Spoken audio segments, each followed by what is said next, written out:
Good evening, everyone. Welcome again to another live streaming of tax training. And our discussion tonight is about business restructuring. Continuation pa rin po ito ng ating topic na transfer pricing audit. No? May apology na hindi po kami naka-live streaming noong Tuesday kasi umuwi po kami ng farm po sa Montalban dahil birthday ng mga apo, no? 3 sila nag-celebrate. Father ko, tsaka 2 apo. So, hindi kami nakapag-live streaming, no? So, ngayon na lang tayo babawi. Okay. So, our topic is about business restructuring. But before that, I would like to shout out and say thank you po sa mga ka-YouTubers natin na patuloy po nagsusuporta sa atin. And thank you very much sa ating mga subscribers na umabot na po ng 5,130 as of tonight. So, thank you very much. And for those po na hindi pa nag-subscribe, please subscribe to our channel and we promise to bring you more updates at saka information on task training. Shout out po sa ating mga suki dyan palagi, no? Na nandyan sila, hindi nagsasawa. Sino po na yung nandyan? Si Ma'am Mary Grace. Always. Sir Pipino. Sir Ton Ngiti. Yun ang pangalan ni Ma'am Ton Ngiti ang ginagamit. Okay, shout out po sa mga YouTubers natin, no? Yung mga nanonood ngayon, si Ma'am Mary Grace, Randrop, always yan, si Sir Yalin, at saka yung si Tom, no? Yung ngayon lang. Okay. Ngayon lang ba siya? Ngayon lang mo, okay. So, sige. So, our topic for tonight is about business restructuring, but of course, we will still entertain questions na hindi naman po related sa transfer pricing, no? So, kaya yung may mga questions po kayo about taxation, subukan po natin sa abot ng makakaya natin, sasagutin po natin para naman meron tayong guide at saka meron tayong mga additional na kaalaman so that hindi tayo mahirapan, no? Kasi ang sabi nga nung isang director ko sa BR noon, sabi niya, kahit hindi man kami makatulong sa pagbabayad ninyo ng buwis, makakatulong man lang kami na mapadali at hindi kayo mahirapan, no? Sa mga proseso, no? Makakatulong man lang sa proseso sa pagbabayad po ng buwis, no? So our topic for tonight is about business restructuring at balikan lang natin, we are discussing about transfer pricing audit. Ano po itong transfer pricing audit? Ito po yung audit ng related party transactions to see to it na they conform with the arm's length principle ng transfer pricing. Na ano pong ibig sabihin ng arm's length principle? Ito yung kung ano yung transactions, commercial and financial transactions between related parties, dapat similar po sila with the independent parties. Why? Kasi yung independent party is the true transaction. The related party transactions are not the true transactions because there is an element of control, no?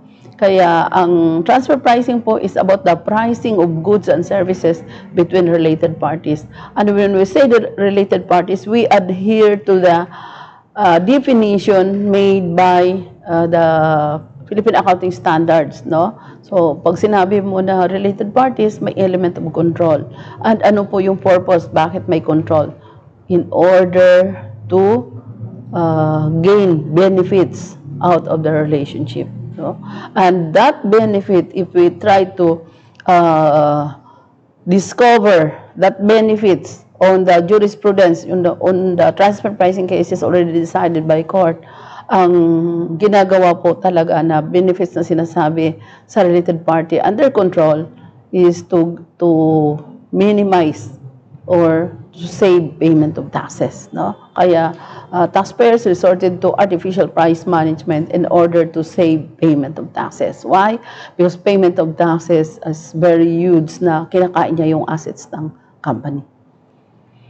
Okay, so our topic is about business restructuring. When we say business restructuring, this business restructuring is within a multinational group, which often result in a change of business characteristics and reduction of profitability of a local entity. Bakit ba nagre-restructure ang company? Napaka-tedious na requirements for restructuring. And what are the example of business restructuring? Ito po yung reorganization, business reorganization through merger, through acquisition, no? O kaya transfer ng business, location savings, no? So those are business restructuring. Or kaya yung isang example also ng business restructuring is you transfer your liability to equity, no? Nagre-restructure ka ng capital. So instead na meron kang utang sa isang supplier mo, ang gagawin mo, yung utang na yan, i-convert mo into an equity. So wala ka ng utang sa kanya, pero kasama na siya na yung may-ari ng company, no? So hindi na siya kikita sa interest nung pinautang niya na pera, kikita na siya on dividends. Kung magkano kikitain ng company, doon na din siya kukuha ng pera. So, it is transformed into an investment. Kasi yung liability, yung pautang napunta na sa shares of stocks. No? So, such reduction of profit is acceptable only with reduced functions performed. So, balik-balik lang yung transfer pricing eh. Basta na-memorize na natin yung mga comparability factors. Ano yung comparability factors? Babalikan natin. Those are the nature and characteristics of goods or properties, whether tangible or intangible. We have the FAR analysis or the functions, assets and risk. We have the economic conditions, business strategies, contractual terms. No? So, yun yung 5 na comparability analysis na factors talagang hindi yan nawawala, no? Sa kahit anong study po ng transfer pricing. Okay. So, the reduced functions performed, nag-iba na yung functions kasi nag-restructure, no? So, assets employed and risk assumed, as long as this FAR or functions, assets and risks are actually transferred, it is viewed as commercially rational for multinational group to restructure in order to obtain tax savings. So, very apparent talaga that the purpose of business restructuring is to obtain tax savings. Kasi hindi ka magre-restructure without any purpose. Okay.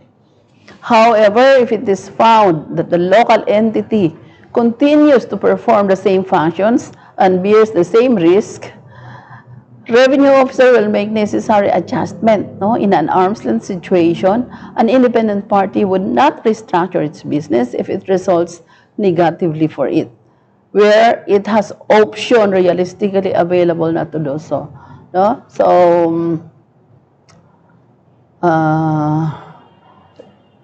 ma-cut ko lang, no? Mga announcement lang tayo.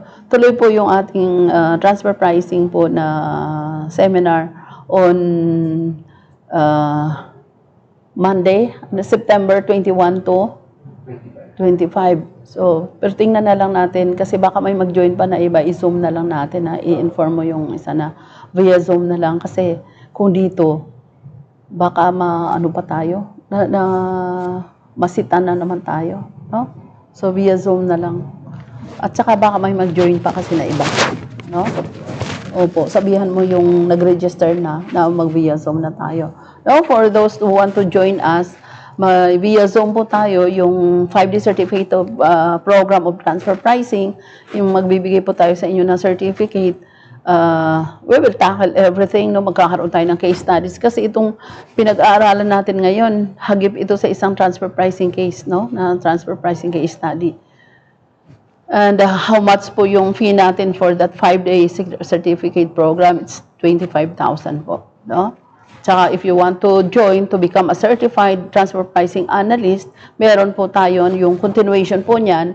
Meron tayong comprehensive exam on December, and then meron kayong parang thesis nyo how to make transfer pricing analysis report. No? So, tuturuan namin kayo. Then,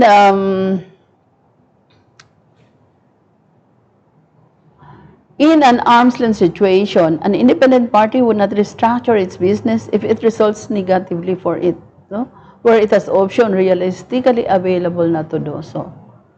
So kaya nga tinitingnan, halimbawa nag-restructure. That's why in some cases na nasa court, pina-recharacterize, no? Instead na sinabi nila, anong business restructure kami? Ito na yung bago naming setup, no? Pero pagdating na sa korte, pinapa-recharacterize. Ibig sabihin, yung arrangement nila, hindi pinanigan ng korte, hindi tinanggap, no? Bakit? Sometimes the substance is different from the form, no, na sinasabi nila. Kaya binabalik sa dati. Or sometimes, excuse me, sabi nila, ito na yung bagong structure natin. Lahat ng mga assets nandun na sa isang company created in United Arab Emirates. Pero pag tinitingnan mo, ang structure, yung operation same pa rin. Nagbago lang sa papel. No? Okay, so tinitingnan po yan, yung tinatawag natin na substance over form or yung economic substance of the transactions. Okay, so sa business restructuring, aside from that, we also have what we call as intra-group services. These are the services provided between the groups, no? So intra-group services are activities provided by one party within a business group that provide benefits for one or more other members in the business group. Kaya nga sabi natin multinationals, grupo yan, no? Sometimes yung isang multinationals group consists of more than 1,000 different companies, no? So that more than 1,000 companies are all related parties. Oh, kasi isang grupo lang sila eh. Okay. So intra-group services may take the form of management services. Iba-ibang functions bawat isang company within the group, no? Iba-iba. Form of management services, yung isa, management services lang pinoprovide niya sa ibang member of the group. Administration services, no? Technical services, support services, purchasing services, marketing services, distribution services. Actually po, ito pong sinasabi ko, ito yung tinatawag na functions, no? Functions ng bawat company.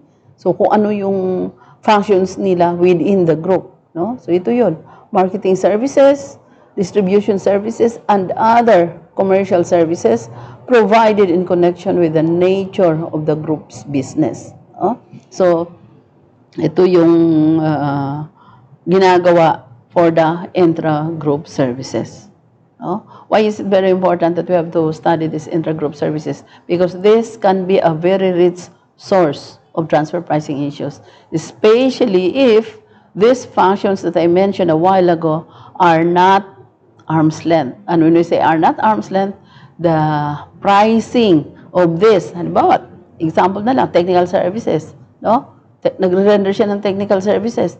Pero since dictated, because within the group, yung technical services na binabayad sa kanya ng grupo napakababa or sometimes overcharged also.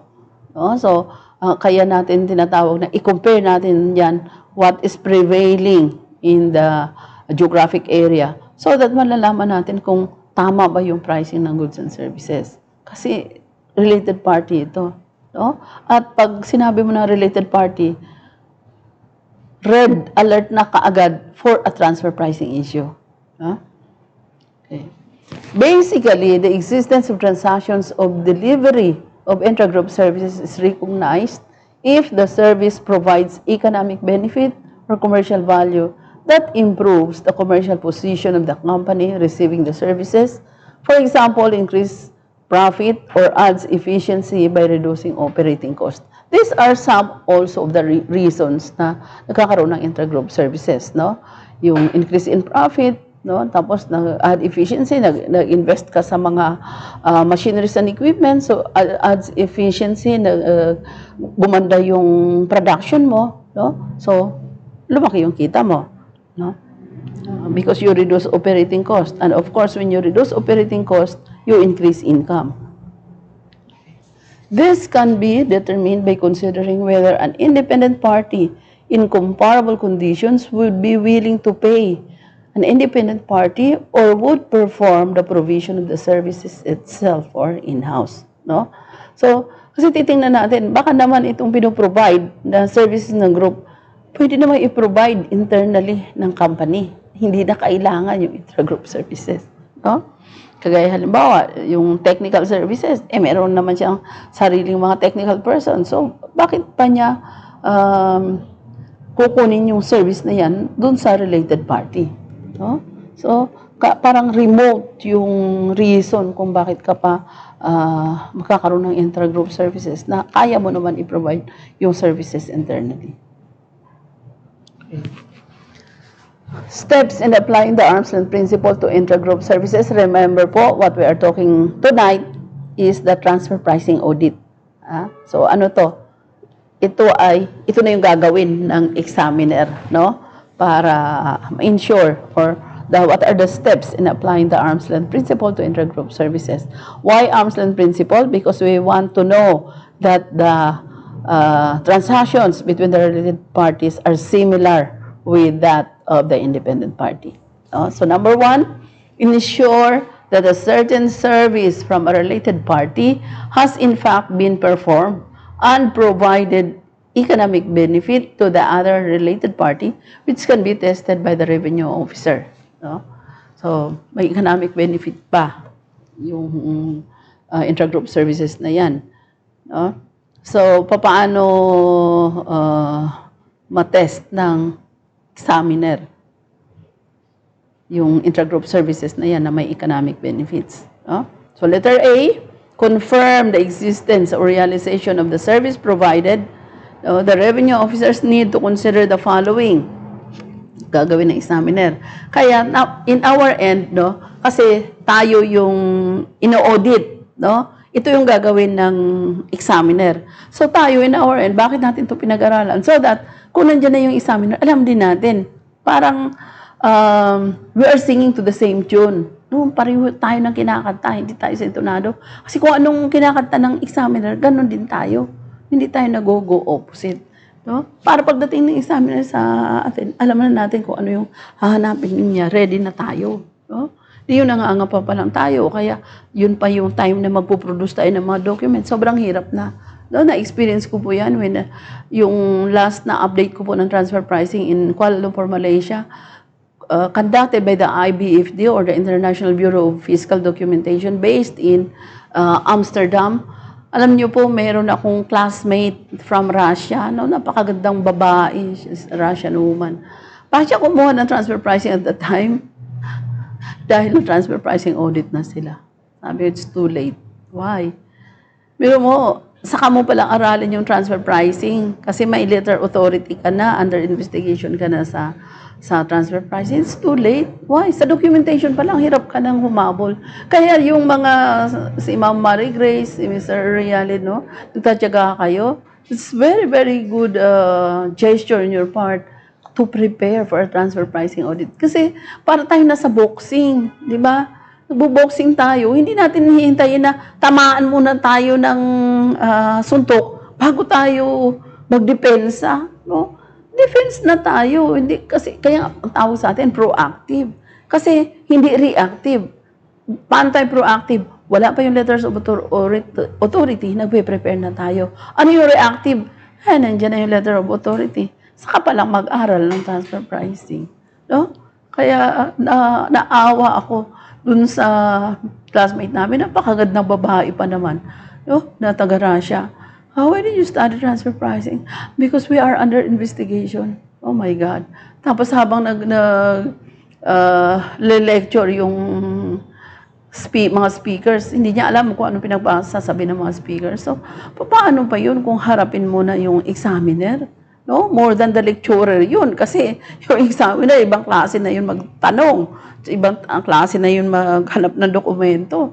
Ang speaker, pag umaattend ka ng seminar, tuturuan ka lang. Pero yung examiner, hindi. Talagang very, sila, kasi enforcement, Napaka-aggressive nila pag naghanap sila ng mga dokumento, Bakit ko alam yan? Because I have been. Sabi ko sa inyo, I have been revenue enforcement officer. Nag-audit ako for 29 years, Tsaka makikita mo talaga, unang tingin mo pa lang, unang punta mo pa lang sa establishment, unang harap mo pa lang sa mga staff or sa mga personnel, ma-assess mo na kaagad kung prepare sila for the audit or not.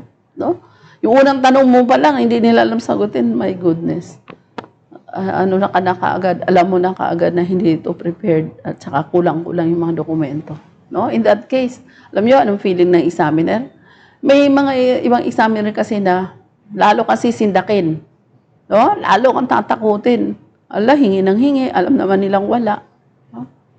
Ako kasi, during my time na nag-examine ako, kaya ngayon, tanda na ako, nagtsatsaga ako mag-explain. Kasi, unang-una, naawa ako. Kaya sabi ko, sobra itong nararamdaman ko. Instead na ako yung mag-torture sa mga sa mga taxpayer, ako yung naaawa. Oh my goodness. Naaawa ako, kaya gusto kong turuan. No? Kaya tayo nagtatsaga dito. Makaturo, maka-impart tayo ng information. Why? Kasi ang BIR, wala na pong time yan na magbigay sa inyo ng information, I tell you. So that you will know it is your own initiative. Why? Kasi yung BIR as an agency, ilan lang sila. No? Just to educate millions of taxpayers, hindi po nila yan kakayanin. So sino mag-educate sa taxpayer? Kayo mismo. That's why I'm very happy for those na talaga may initiative sila to learn. Why? Kasi hindi po yan obligasyon ng BIR na turuan kayo. Administrative lang sila. Nangungulekta lang sila ng buwis. No? So wala silang budget para turuan pa yung taxpayer. Wala pong ganun na facilities ang BIR. Although ngayon sa registration, meron na din silang ibang district na nakikita ko, nag-invite na sila, mayroon na silang mga online, no, na mga seminar for the new registrants. Pero new registrants lang po yun, no? Kung minsan, meron pa sila sa yung mga new regulations, pero hindi rin palagi, no? So, kanino talaga responsibility para ma-educate ng tax laws sa taxpayer? Why? Kasi that is part of your tax obligations, no? Because, papaano ninyo comply yung tax obligations if you do not know, no? Okay. So, to confirm the existence or realization of the service provided, the revenue officers need to consider the following. Ano yung i-consider niya? May question na? Meron ma'am. Tapusin ko lang to kasi bitin. Tapusin ko lang to bago tayo answer ng queries kasi nasasarapan na ako mag-explain. Sige. No? At saka bitin kasi yung topic. So, examine the process of the background for the need of the service and related documents. Yun yung gagawin ng examiner ngayon. So, ano yun? Examine the process of the background for the need of the service and the related documents. Kailangan ba talaga itong servisyo na to? Bakit ipapaprovide pa yan sa other company? No? Examine the process of appointment of the service provider, including by examining the qualifications of the service provider. For example, as indicated by a curriculum vitae containing work experience, education, background, and track record of the service provider. Alam nyo, there are cases na decided ng Supreme Court ng Amerika tungkol dito. Ano yon? The subsidiary here in the Philippines, not really in the Philippines, no? Hindi dito sa Pilipinas. The subsidiary claims so much management fee coming from the provided by the head office, US. No? So, ang laki ng charge na management fee. Noong na-audit na yung subsidiary, tiningnan ngayon, bakit napakalaki ng management fee? Kailangan nyo ba ng magbayad ng ganitong management fee? Napaka-simple lang ng functions nyo. No? Kaya unang tinitingnan sa atin, di ba? Sa yung pangalawang comparability factors, the functions, assets, and risks. Why? Kasi malalaman mo lang kaagad kung ano yung functions mo. Bakit kailangan mo pa na napakalaking management fee? Ano ba yun? Para makatulong yan dyan sa functions mo. No? Napakasimple ng functions ng subsidiary pero napakalaki ng binabayaran ng management fee niya. And then tiningnan, sino ba ang nagbigay sa iyo, nagpo-provide sa iyo ng managerial services?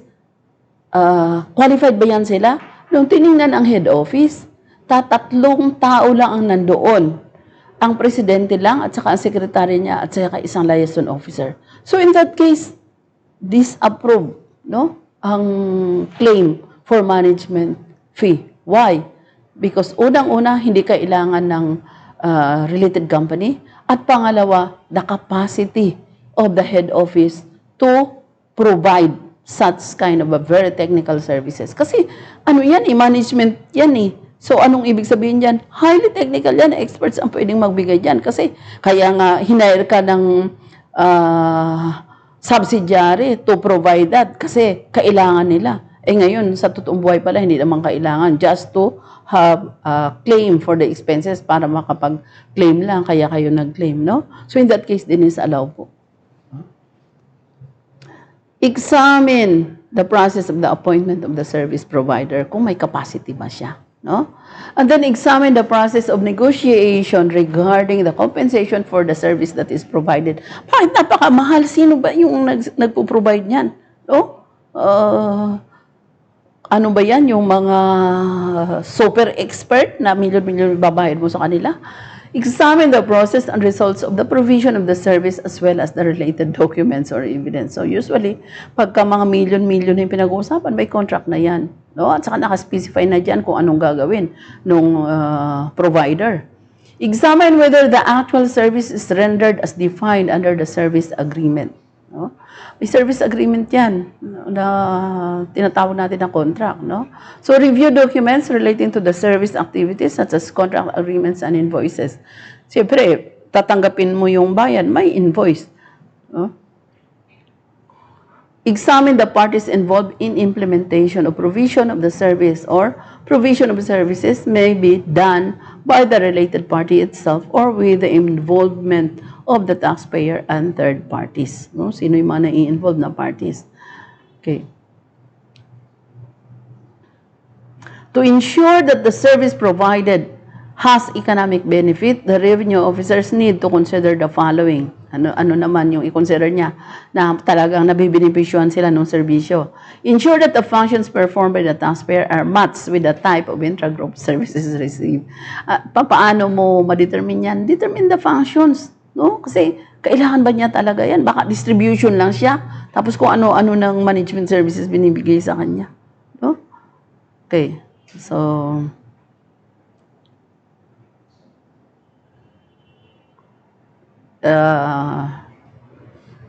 entertain muna tayo ng questions no, before we go on kasi ang susunod dyan yung example na. So, maganda kasi bigyan natin talaga ng time yung example para mas naintindihan. No?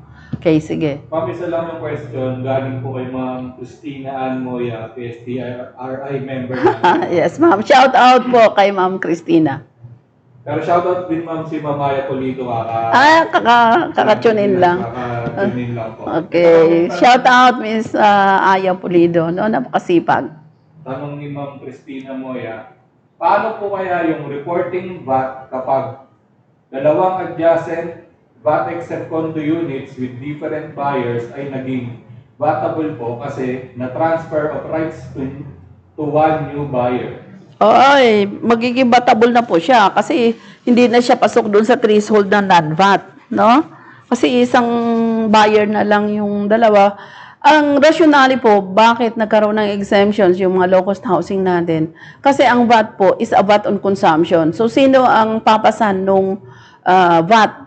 It's the buyer. Kasi ang VAT, pinapasa yan, pass on to the buyer, no? So, since binigyan tayo ng threshold na magkano yung threshold ngayon? 2.5 million for the house and lot, no? So, pagka sumobra ka na dyan, bakit sumobra ka? Kasi dalawang unit na yung binili mo. You cease to be exempt, no? So, magbabayad ka na ng VAT, no? Kasi, ang ibig nang sabihin, can afford ka kasi kaya mong bumili ng dalawang unit. So, hindi ka na doon nabilong sa mababa lang yung income, nag-exceed ka doon sa threshold. No? So, anong tanong niya? Ma'am? Yung paano daw po reporting ng VAT kapag dalawang adjacent VAT exempt condo units with different buyers, naging vatable po kasi na-transfer of rights to one new buyer. Oo, kaya nga, sa one new buyer, nag-consolidate na sila. So, paano ang computation? Reporting. Reporting? Sino magre-report? Yung bumili? O yung seller? Yung seller siguro ma'am. Ano po baka kayo? Kayo yung developer? Kayo pa yung seller? Kasi sabi niyo, nag-transfer of rights. So, kayo yung developer, kayo yung seller. No? Kasi ang exemption dyan sa VAT, nasa seller yan eh. No? Sila yung exempt. So, since binenta nyo yan sa isang buyer na lang, dahil sabi niyo, nag-consolidate siya dahil yung rights, yung una bumili tapos binenta niya doon sa katabi.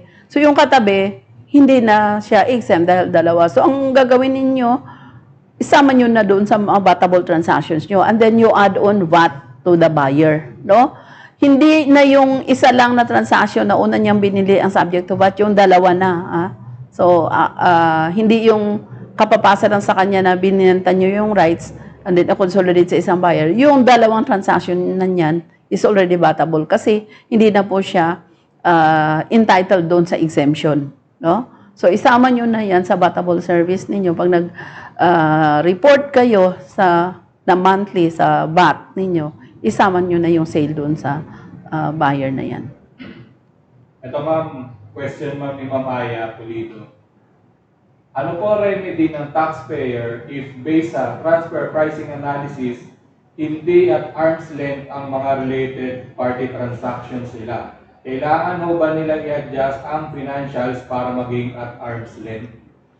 Hindi po yung financials ang a-adjustin natin, although mag-adjust kayo for the next year. Pero yung mga tapos na transactions, magkaroon kayo ng adjustment. Kung saan pumatak yung transfer pricing issue, halimbawa kung sa price, mag-adjust kayo ng price. Halimbawa naman doon sa gross profit, din mag-adjust kayo ng gross profit, no? So yung isang example ko na nagawan ko ng transfer pricing analysis na pina-adjust ko talaga because kulang, no? Ano yun? Business process outsourcing sila.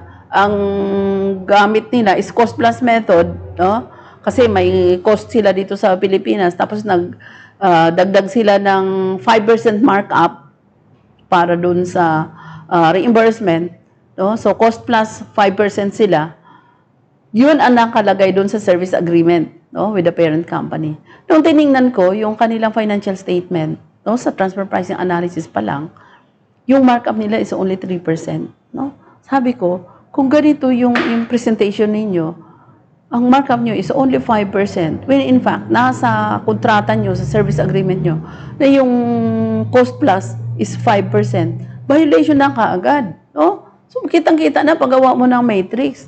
Yun yung pinagawa ko sa kanila na pina-amend ko yung financial statements to conform with the service agreement. Pero hindi naman nila sinunod. O, alam nyo yung mga ibang nagpapagawa ng transfer pricing analysis, sila pa rin nasusunod. So, pinabayaan ko sila. Sabi ko, basta ako, ang gagawa ko, mag-perform lang ako ng opinion. Pagka naman na-audit, kayo na yung mananagot doon, hindi na din ako. So, just disclose your findings. No? So, mag-a-adjust ka talaga. Pagka hindi arm's length, i-adjust mo. So, kung saan pumatak yung transfer pricing issue, doon ka mag-adjust. So, kung halimbawa sa net income, transactional net margin yung gamitin mo, you adjust the net income. So, paano mo ma-adjust yung net income? Gusto mong taasan, kuwasan mo yung mga operating expenses mo. Kaya mag-reclassify ka. No? So, depende na po yun kung anong klase yung issue na magka-crop up during yung transfer pricing analysis. But ang gagawin mo doon, you adjust. As ma'am, pahabol niya ma'am, nagtuturo pa rin kayo sa transfer pricing, kailan po next schedule? Meron po tayong Monday, September 21 to 25, meron po tayo, pero via Zoom na. Hindi na dito kasi sisita po tayo dito sa barangay, no? Tsaka, alam ko ngayon, yung may isang client ako na kalilibing lang, no? Advanced stage ng COVID, no? I never expect. Kaya ingat-ingat lang, although nung una ayaw kong maniwala na may COVID talaga. Kaso lang, ngayon katatawag lang yung friend ko sa BIR, namatay yung asawa nung February. Ngayon, 3 anak naman niya, positive ng COVID. Pati siya, malapit na rin. No? So, ingat lang kasi pagka nandyan na yung COVID sa katawan mo, di mo na masabi kung anong mangyayari next. No? Kaya ingat. Dapat i-face-to-face na namin yung kasi maka-accommodate naman kami ng face-to-face kahit 10 participants, we can maintain the distance, no? Kasi malaki naman yung training room namin. Pero just to avoid, mag-Zoom na lang po tayo. No?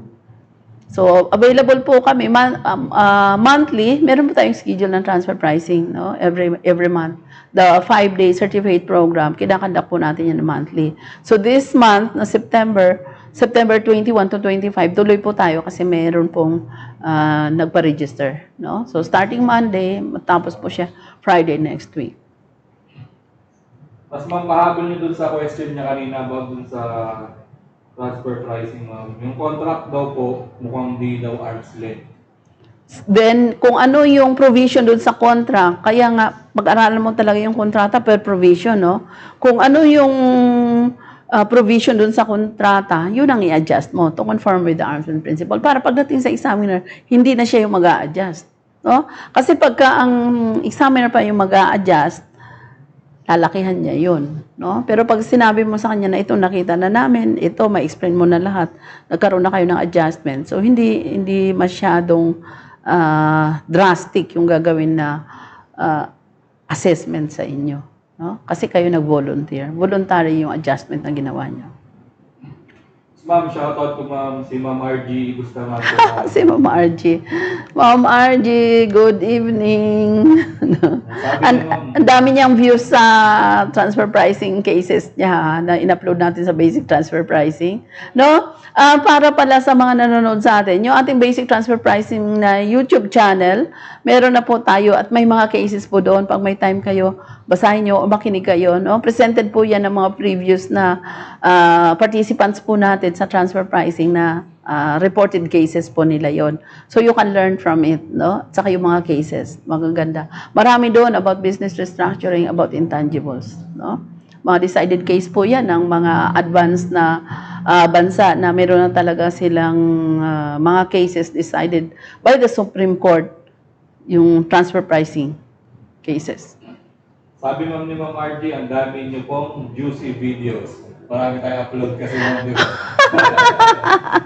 Nakakatuwa nga po kasi makikita mo rin parang excited tapos ang daming nanonood parang nakaka-excite din pala, no?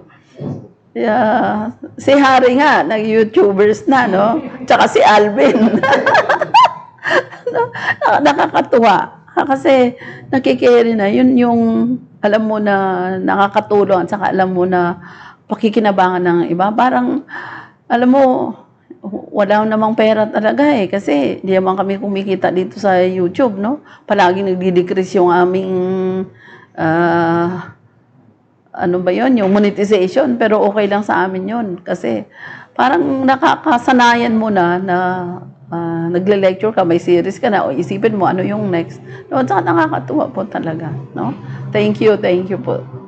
Ma'am, question po ulit. Galing po kay Ma'am Chi Mangubat, yung participant sa ngayon, sa Monday, okay. Ang tanong niya ma'am, ang transfer pricing analysis po ba is pwedeng gawin ng internal accountant or an accounting firm? First time po kasi ito may encounter. Yung iba po, ang experience ko talaga, pinapagawa yan sa external accountant kasi mayroon niyang opinion, no? Ano yung opinion? Yung nagre-render ng opinion yung external accountants that the pricing of the goods and services between related parties are arm's length, no? Pero walang regulations na ganyan ang BAR dito sa atin. So, para sa akin, pwedeng gawin siya ng internal. Tapos ma'am, si Ma'am Maya ulit nagtatanong, may discount po ba pag member? Di ba may discount? 10%. Opo. Tapos ma'am, ito ma'am, si question galing pa yung kay Bien Squared, yun ang user okay, niya. Shout out po, Bien Square. Regarding VAT exempt to vatable condo unit.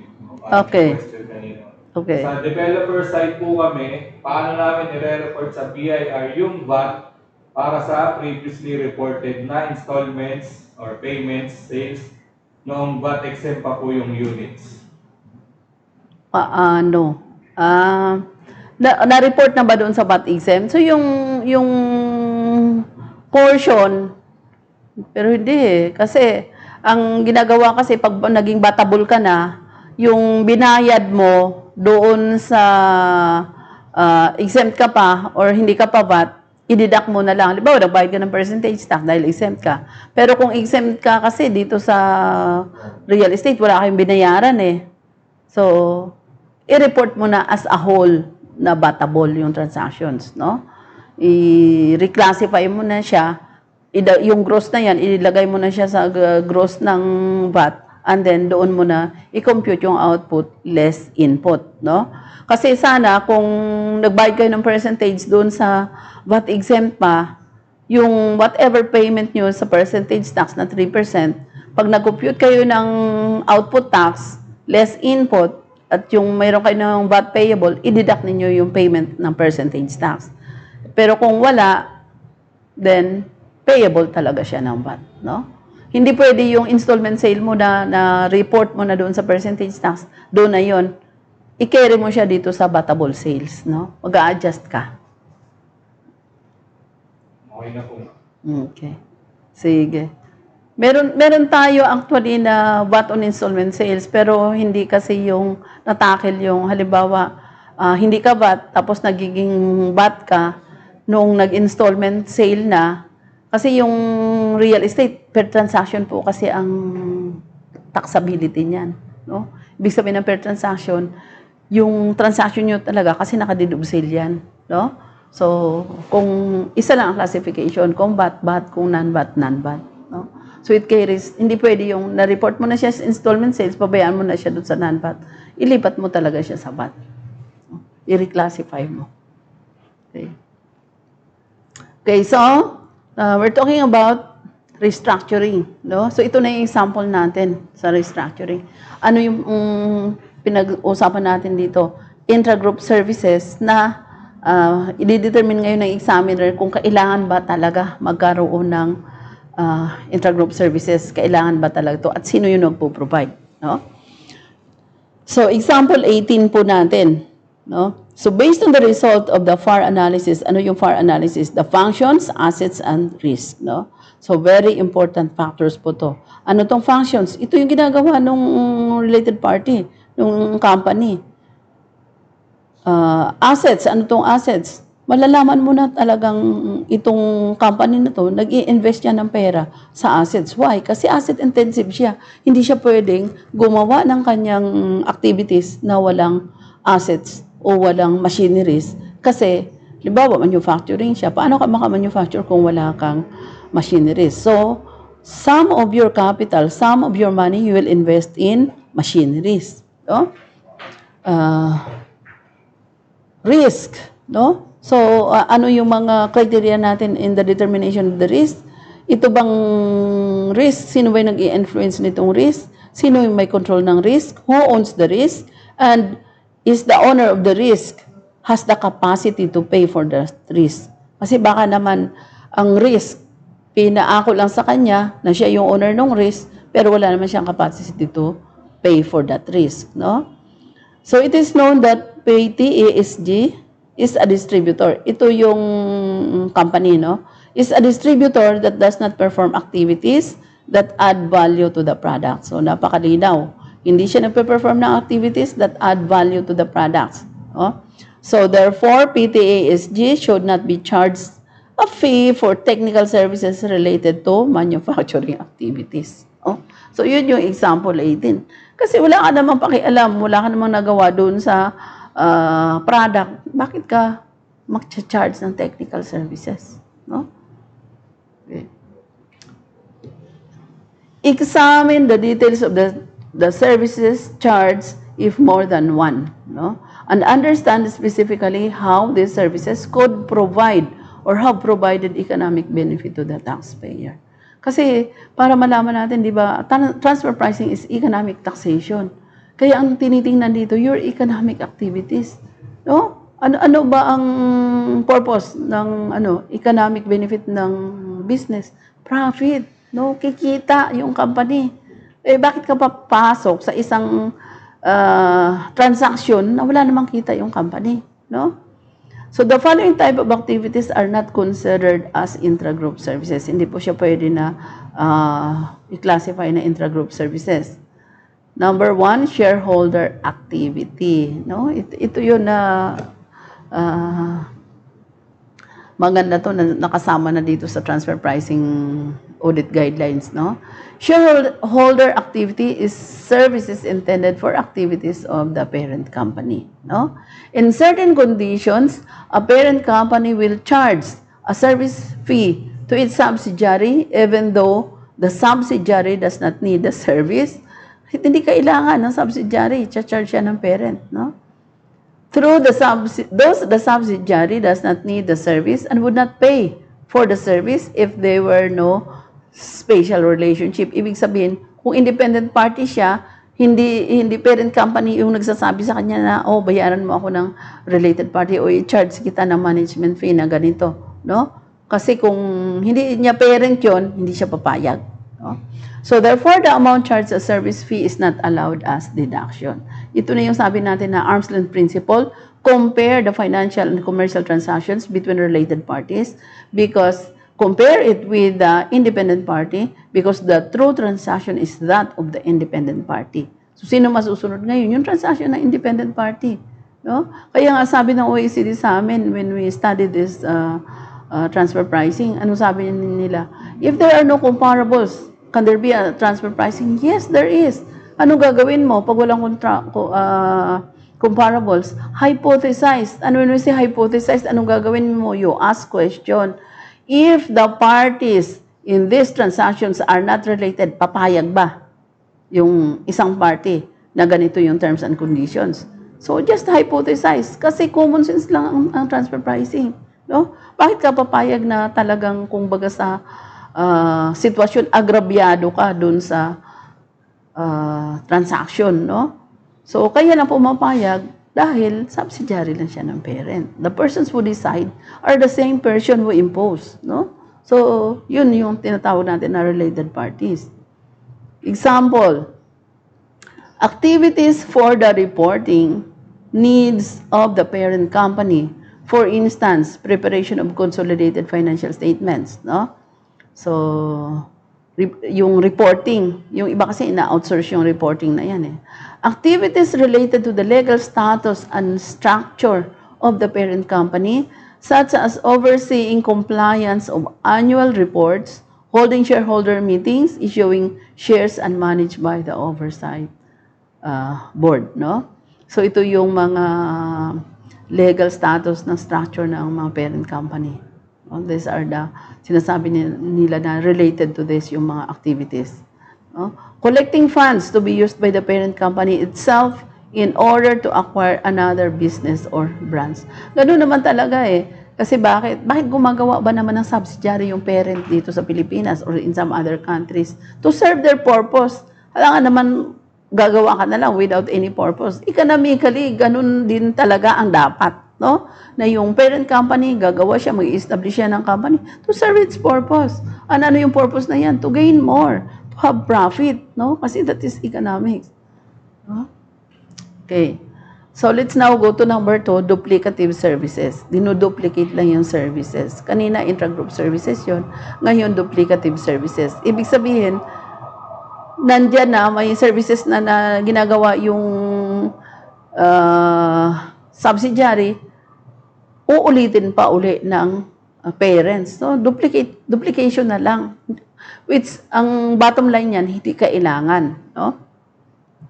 So, duplicative services are services performed by a member of a multinational corporation group that duplicate activities performed by the taxpayer itself or performed by a third party. No? So, dinoduplicate lang, ginagaya lang. No? In evaluating the duplication of services, it is necessary to examine the taxpayer's ability to provide the service by itself. No? So, kung kaya naman ng subsidiary company to provide that kind of services to itself, bakit kailangan pa na manggagaling yan sa parent company? And then, i-charge ka ng pagkamahal-mahal. No? So, for example, in terms of qualifications, expertise, and availability of personnel, no? Or if the taxpayer has paid an independent party to provide a service. If a fee is charged for a duplicative services, this intra-group services cannot be charged, no? Kasi pag tiningnan mo, okay, bakit kailangan pa ng management services na ganito naman yung functions ng subsidiary, hindi na kailangan. No? Okay, example 20. No? TMD has performed its own analysis of its operating capital and budget. But in the same year, the parent company also charges TMD a fee for the same service of analysis of operating capital and budget. No? So an exemption may apply if the duplication of the services is only special and temporary. So sabi po dito, pwede paintulutan na mayroong mga duplication ng services pero temporary lang. Hindi yung tuloy-tuloy na and it lasts for years na duplicate palagi yung services. Kung temporary lang because may mga reasons, then pwedeng i-allowed. Oh? Okay. So we are through with the duplication of the services, duplicative services. My question? Meron ma'am, galing ulit ma'am kay Ma'am Aya po dito. Okay. Question niya po, what if po ang company A nagpapagamit ng asset kay affiliate na company B pero walang sinisingil na charge for the use of such assets like building or equipment, acceptable yun for transfer pricing analysis? Hindi po talaga. Transfer pricing issue po yan. So anong dapat? If the related party is using the building of another related party, ano ang independent transactions? You collect rent, no? You pay for the rent, no? So anong dapat mangyari? Yung isa may rent expense, yung isa may rental income. Why? Because that two companies, although they are related, owned by the same person, they are treated as separate entity for tax purposes, no? So, kahit na sabihin mo, ako naman may-ari lahat yan, pero gumawa ka ng dalawang company. And that dalawang company are existing and under the law, magkaiba yan. Kaya for tax purposes, i-treat mo sila na magkaiba. Whatever transactions na ginagawa nila, i-treat mo ngayon kung anong implications yan for tax purposes, no? And for that tax purposes, halimbawa, yung isang company, ginagamit niya yung building ng isang company. Then, ano dapat for the independent transactions para sabihin natin na arm's length? Then, magbayad ka ng renta dahil ginagamit mo yung building. No? Yung isa naman, since pinapagamit mo yung building mo, mangolekta ka ng renta. So, yung isa may rental income, yung isa may rental expense. May follow-up siya, ma'am. Or si company A, may employees na nag-work for company B. Usually, accounting personnel. Yes. And walang charge, acceptable for transfer pricing or dapat may singilan talaga? May singilan po talaga yan. Alimbawa, marami pong gumagawa niyan, no, sa mga group of companies. Minsan, isang empleyado, 5 ang siniservisyoan ng isang empleyado. So, ang gagawin nyo dyan, di ba, nasa ano naman natin yan, Form 2316, mag-create kayo ng main employer. No? And then, i-report nyo yung ano yung tawag doon? Concurrent employer. No? Para mag-charge din sila doon. No? So, hindi lang po uobra na isa lang po yung employer, isa lang mag-claim. No? Mag-charge talaga kayo sa iba't ibang companies. Okay. So, number 3 po tayo, services that provide incidental benefits. No? So, ito yung may mga incidental benefits kasi may services nag-provide ka ng services. So, binipisyuhan yung company. No? So, a service that provides incidental benefits is an activity performed by one member of a business group for certain members that also provides incidental benefit to the taxpayer in the group. Generally, intra-group services will be performed to meet the need of a particular beneficiary. Siyempre, kaya ka nga hire o kailangan mo ng ganyan services kasi meron kang benefits at kailangan mo, no? It provides services to you as a company.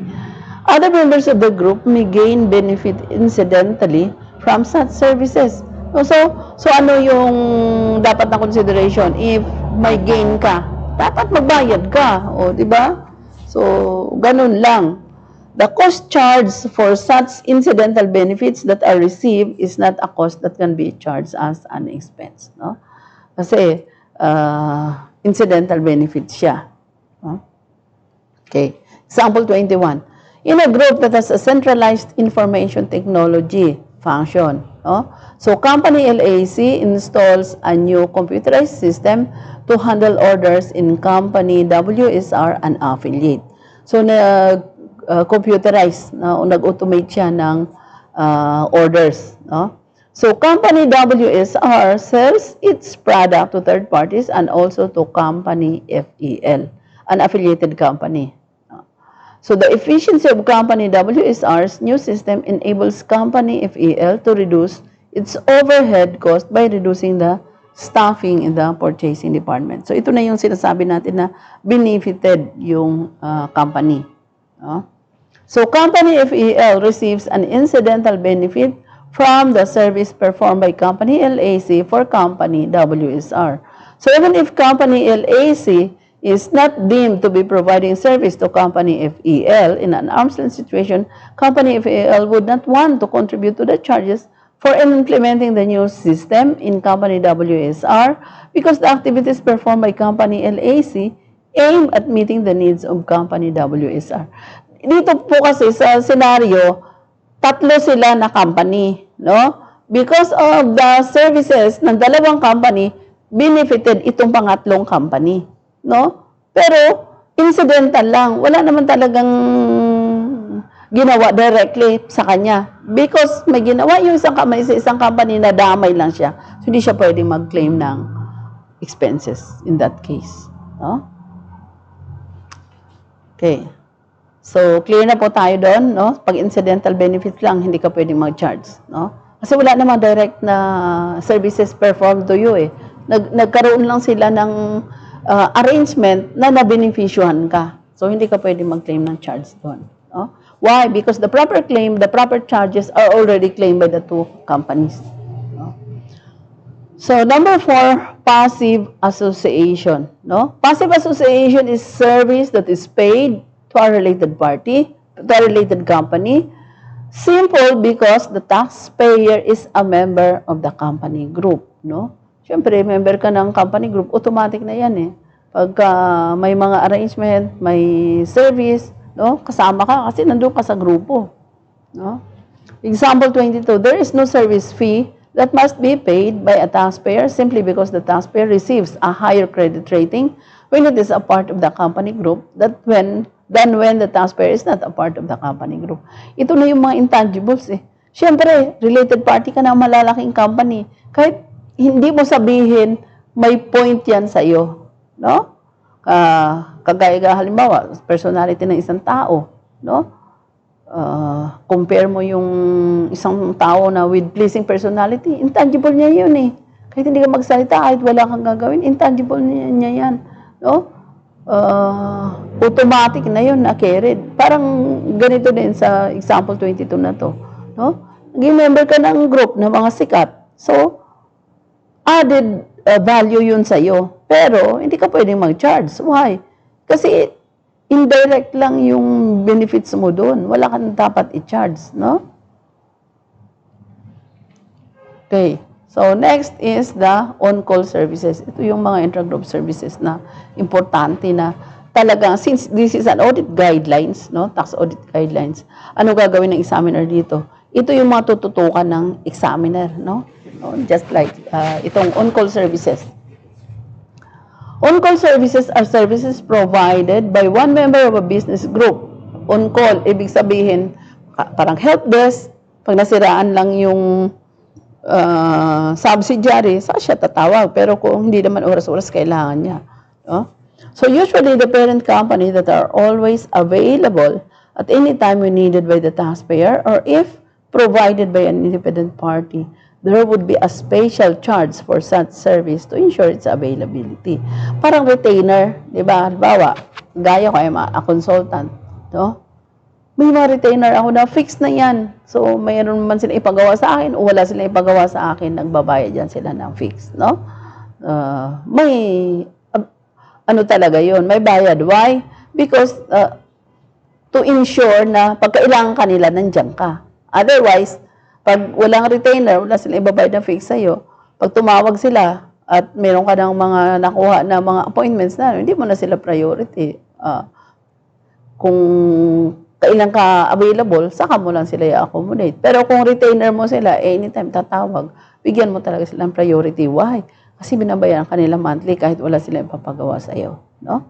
So ito yung mga on-call services na to. On-call ka, pero there is a charge to ensure availability. Na pag tinawag ka talaga, halimbawa, hindi ka on-call services tapos hindi nagbabayad.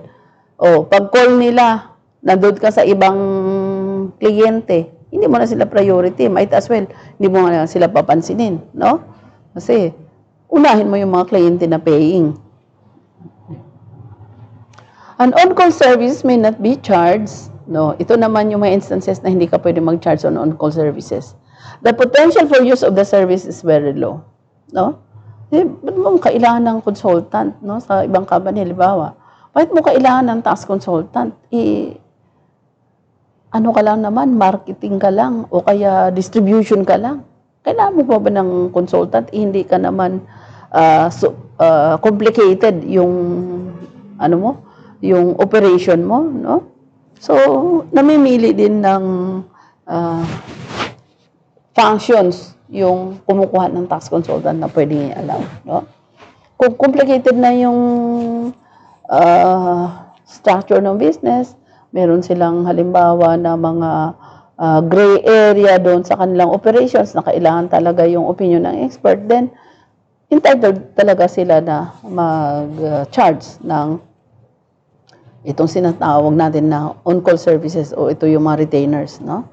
The benefit obtained from the service is insignificant or negligible. Pwede nga wala yung on-call services na sinasabi natin, no? Ano itong mga on-call services? Halimbawa, meron ka namang programmer, meron ka namang sariling IT. Bakit kailangan mo pa ng mga on-call na IT or help desk, no?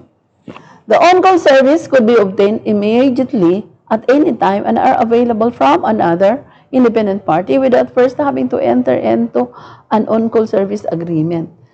In short, meron kang alternative, meron kang option na itong service na ibibigay sa iyo na related party na on-call services, pwede mo namang kuhanin to sa ibang service provider na nandyan din at hindi mo na kailangan magbayad ng fee na regular at nakaka-avail ka pa rin ng services, no? In analyzing the potential use and benefits of an on-call services that are provided, the revenue officers may consider the use of said services in the year concerned and previous years, no? Kasi pag nag-analyze ka, ito yung sinasabi natin na multiple year data, no? Kasi hindi mo ma-analyze na maigi kung during the year lang or 1 year information lang, no? Wala kang point of comparison. Okay. Number 2, perform calculation of the arm's length payment for the intra-group services. Ano na, calculation na to. So, ito na yung pinaka masaya na aspeto kasi magko-compute ka na Malapit-lapit na to sa deficiency payment, no? Sa findings ng examiner, no? So, diyan na excited na yung, alam nyo, pag examiner ka, at medyo makita mo na may linaw na meron ka ng findings, happy ka na. Pero yung happy mo na yan, opposite naman yan sa side ng taxpayer. Why? Dito naman malakas na yung kaba ng accountant. Why? Kasi alam mo pag accountant ka, ang takot mo because, accountant ka. Tapos nagkaroon ng maraming findings yung examiner. So ang ibig sabihin lang dyan, hindi mo ginagawa yung trabaho mo. No? Ang daming accountants na sinisisi nung may-ari. Nag-hire nga kami sa iyo, ang malmal ng bahay mo na accountant ka, tapos ma-assess pa kami ng BIR dahil pinabayaan mo lang pala. No? So, yung examiner naman, may pressure din yan sa higher ups. O kailangan marunong ka maghanap ng findings. Kailangan, re-rate din po yung examiner based on their assessment, no? Based on their findings sa audit. Kasi pag wala kang findings, hindi ka makakakita ng deficiency tax sa taxpayer, wala ka rin kwenta ng examiner. No? Kailangan, nag-i-examine ka, may i-deliver ka rin na assessment or payment ng deficiency sa mga hepe mo. So, ito yung dalawang parties na magkaiba ang purpose. No? So, yung isa, accountant sa side ng taxpayer, ang purpose doon na hindi magbabayad ng tax. No? Maka-minimize, maka-lessen, mabayaran taxes. Ito naman sa examiner na side, sa mga boss naman ng mga examiner, gusto palaki ng palaki ang collection. Why? Kasi ang gobyerno naman natin, yearly, hindi po yan nagbibigay ng same lang na goal sa mga BIR offices. Nag-i-increase po yan yearly. No? So, yung increase na yan, saan yan kukunin? Siyempre sa taxpayer. No? Kaya yung sabi ko, ito yung dalawang parties na magkaiba ang purpose. No? So, dito sa stage na to, kasi di ko alam kung matapos natin tong discussion ngayon kasi we still have mga 90 slides. No? So, tingnan natin kung matapos. Pero, kasi ayoko kasi yung minamadali na hindi nyo maintindihan. Pag binasa ko lang ito, hindi nyo maintindihan. Kailangan may mga samples tayo, no? Kaya, pasensya na. Meron talaga itong mga samples para maintindihan. Dahil, alam nyo, binabasa ko yung transfer pricing guidelines. Pag hindi mo yan ni-relate, nagbabasa pa ako ng mga transfer pricing cases na application. Why? Kasi kung theory lang ang babasahin natin, guidelines lang ng transfer pricing, hindi po natin maintindihan. Kaya ko naiintindihan, apply ko yung mga economic substance, for over substance, mga sham transactions because of the cases na binabasa ko yung mga actual cases. No? Which is the application of these laws. Kaya yun ang sinishare ko din sa inyo para mas naiintindihan nyo. No? So, ito na yung punto na sinasabi ko na excited na yung examiner kasi ibig mo, magpe-perform na siya ng calculation. So, ibig sabihin, may nagawa na siya, may nag-gather na siya na information, may na-pinpoint na niya yung mga issues at saka ng transactions. So, kumbaga sa medyo maliwanag na yung gagawin niyang findings. No? So, happy na yung yung examiner dito. On the other side, dahil sabi nga natin, iba din naman yung purpose ng taxpayer sa kanong accountant niya. So, dito naman, ito na yung punto na nandoon na yung kaba naman ng accountant at ng taxpayer. Why? Kasi baka masyadong malaki yung findings, malaki yung babayaran mo as deficiency. Okay. So, the charging of fees for intra-group services should be based on the cost actually expanded in providing the services. Remember po, pagka BAR, pagka tax ang pinag-uusapan, paragi ang basis niyan cost. No? Okay. For example, a charge for management services should be based on the amount of cost actually spent. No?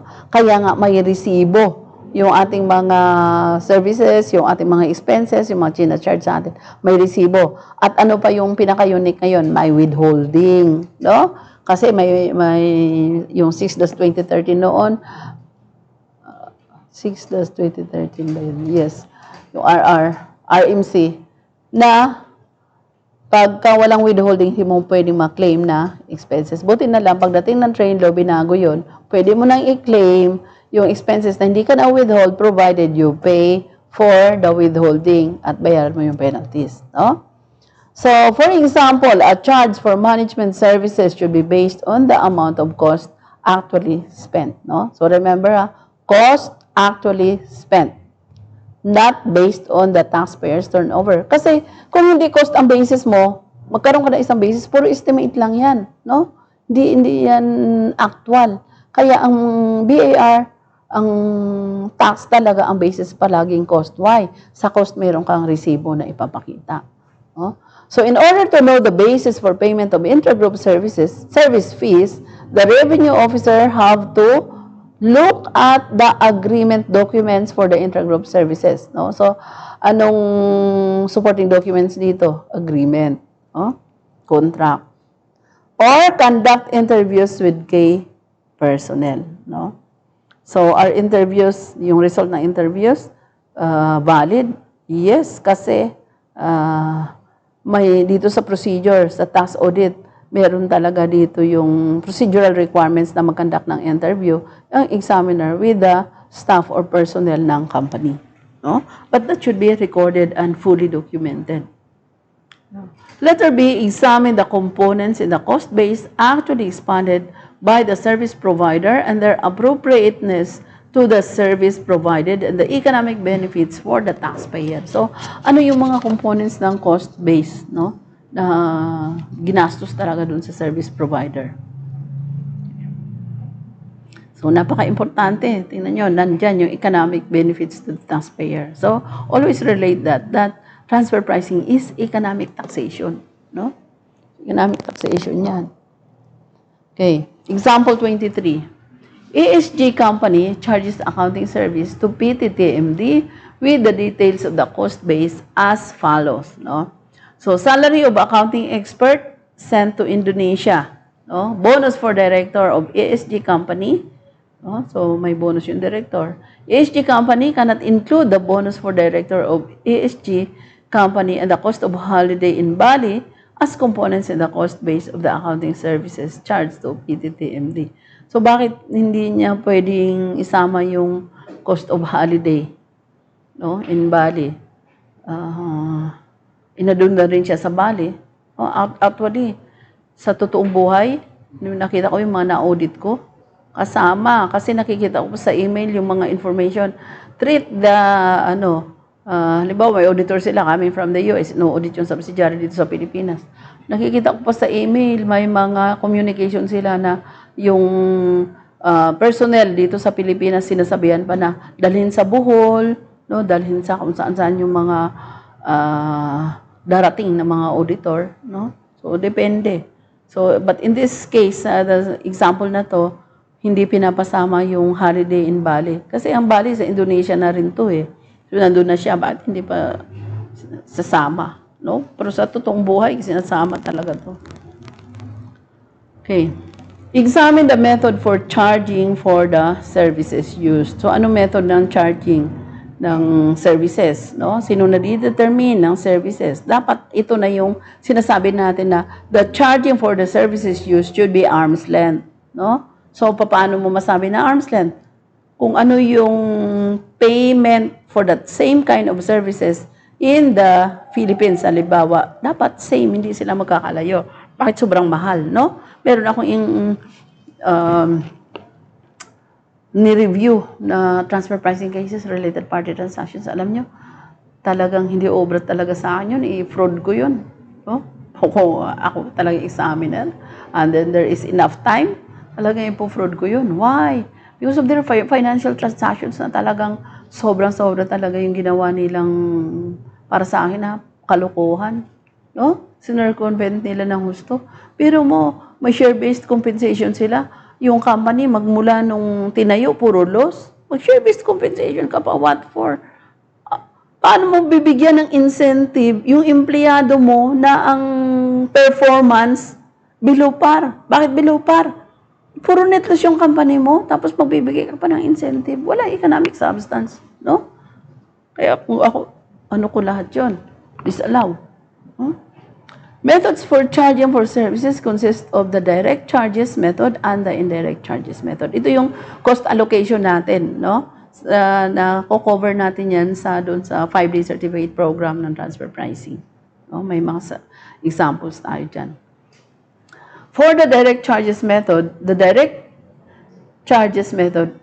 maraming lamok hari. No? Mukha nung pamatay doon, manghirap makakayo sa Eugene. No? Kinakagat na kami ng lamok. Pasensya na. Kasi minsan yung lamok, pag nagsasalita ka, papasok sa bunganga mo, masingot mo, kaya sa ilong. No? Asko. Okay. Tayin mo yung lamok. Okay. So what are the direct charges method?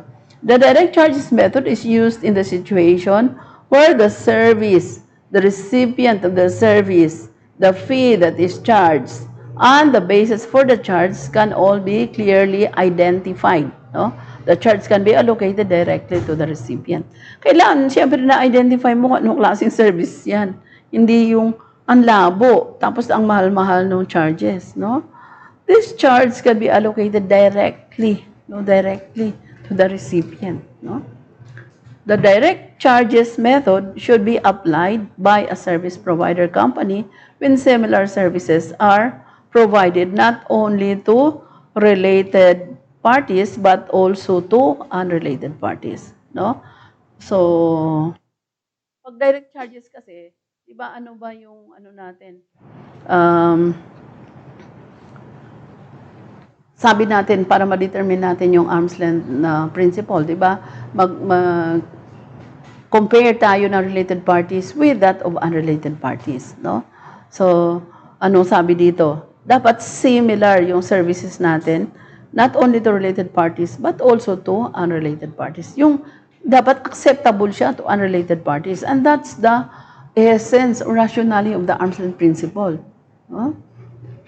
Indirect charges method. The indirect charges method is used when the direct charge method cannot be applied or when the charge relating to the services provided is not easy to identify and attribute to the related company. So, anong klaseng services ito? Bakit hindi siya ma-identify? No? And then, hindi rin ma-attribute sa related company. Pero nagcha-charge. No? So, pagka ganyan na malabo, meron tayong dyan accounting standards. No? Kailan mo pwedeng i-recognize? Kung mapatunayan mo talaga and you can identify. Pag hindi mo ma-identify, mahirapan kang mag-charge. No? Example 24. Provision of information technology services such as an information management system that involves development, application, and maintenance of electronic data for several members of a company group. No? So the indirect charges method is based on allocation of charges and the allocation that refers in the basis of the allocation K allocation in accordance with the nature and purpose of the services provided. No? So ano ba yung nature ng service na pinoprovide? No? Kasi malaking question mark ito eh. O, hindi lang basta-basta na tatanggapin mo yung services and then magbayad ka. No? Yung isang na-review ko na case, ang kina-question niya yung sharing ng cost sa IT. No? Ito yung gumagamit sila ng isang accounting software, SAP yata, the parent and the subsidiary. And then the parent charges the subsidiary with the IT cost, no? Nung pinoprovide nila na accounting system. So, in that case, paano mo malaman na arm's length yung transaction? Based on the fee na kinokolekta ng parent company. Baka mamaya sobrang taas naman ng fee na kinokolekta niya. No? So, in that case, halimbawa, yung system, binili niya ng parent company ng 3 million and then ang daming gumagamit. No? So, may mga factors or may mga variables tayo na gagamitin in order na ma-determine talaga natin na tama itong mga charges na china-charge, no?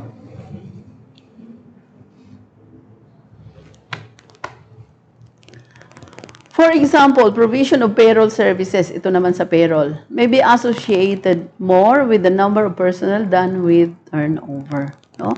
So, number of personnel kasi payroll to eh. Sino ba involved dito? Salary ito ng mga tao. So, siguro, yung variable na gamitin natin is the number of personnel. No? So, while the allocation for use of network infrastructure, network infrastructure, yung sa internet services natin, halimbawa, may be allocated in accordance with the number of computer. Why number of computer? Kasi number of user. No? So, kung ilan yung number of computers mo, yun din yung empleyado mo na gumagamit ng computer. No? So, nandiyan yung user. So, hindi yan malabo or maliwanag yan na gawin mong basis in order to allocate the charges. No? So, letter D, examine the basis for allocation of charges for services. No? So, application of the arm's length principle to intra-group service transactions requires that the amount of expense allocated to the group members is commensurate with the benefit expected from the services. No? Siyempre, pagka-services kasi yan, hindi yan goods. No? So, pagka-services yan, dapat, ano ba yung benefit ng services na yan? Dapat yung benefit na makukuha mo dyan sa services, commensurate with the charges. No? Kasi bakit ka magbayad ng pagkamahal-mahal na services na ito lang naman yung benefits na makuha mo? Or, anybody can provide that same kind of services at a lower price. No? The revenue officers are expected to document the analysis performed to select the basis of the K allocation, and the basis of the allocation of charges for services should be adjusted to the nature and purpose of the services provided. No? Kaya nga, mag-adjust ka na eh. Kaya yung sabi ko sa inyo, di ba, yung sino ba yung nagtanong kanina, na internal, si Chat Manggubat, no? Siya yung attend next. Kaya nga, siya yung attend next week. So, yung tanong niya kung pwede na internal, no? Expected na services. Yes, pwede siya, pero dapat na, ano yun? Document the analysis performed to select the basis of the K allocation. No? The basis of the allocation of charges for services should be adjusted to the nature and purpose of the services provided. No? So, dapat meron kang documentation. Actually po, sa transfer pricing, documentation is very, very, very important. No? May video tayo dyan yung lessons learned from the case of Miss Claire de la Puente, yung importance of documentation. Panoorin ninyo yan. No?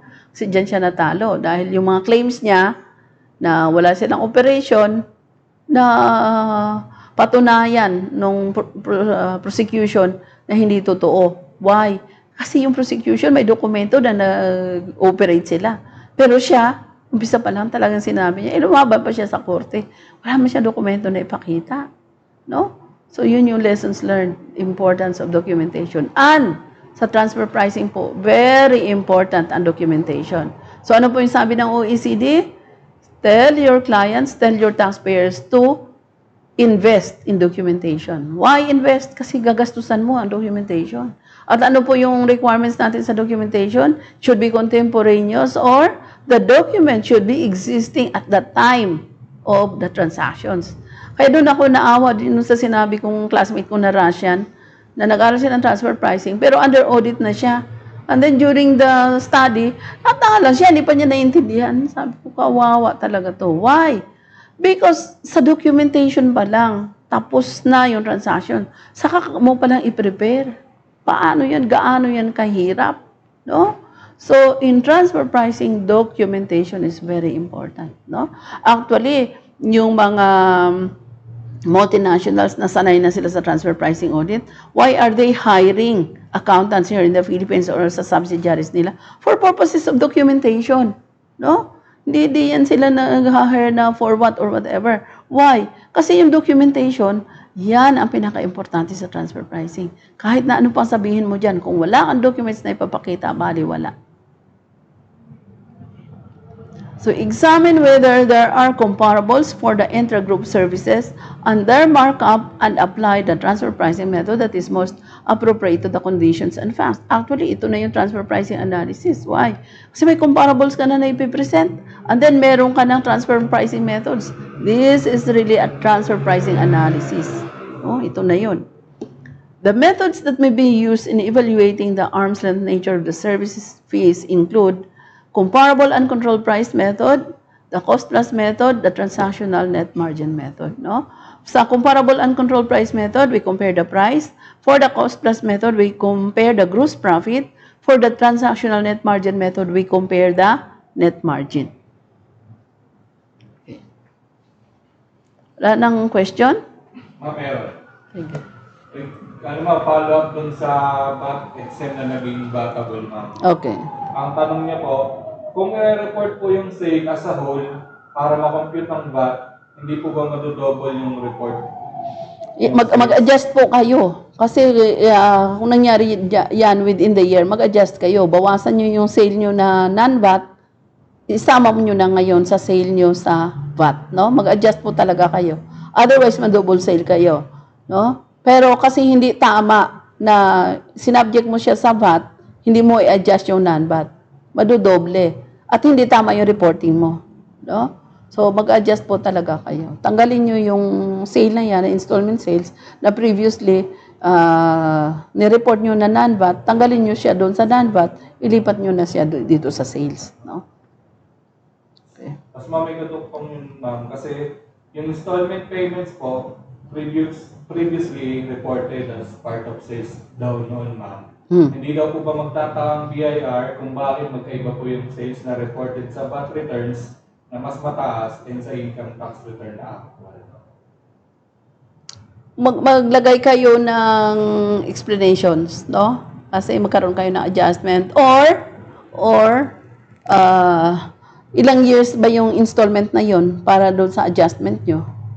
No? Kasi sa accounting kasi, pumapayag yung accounting standards ng prior period adjustment na i-recognize mo siya at present. Pero kasi ang BAR, yung tax matching talaga siya, no? Sa direct kung kailan nangyari.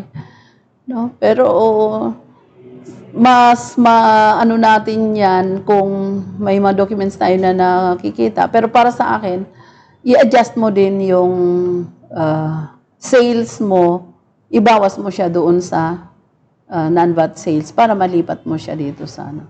No? Otherwise, mag-amend ka. No?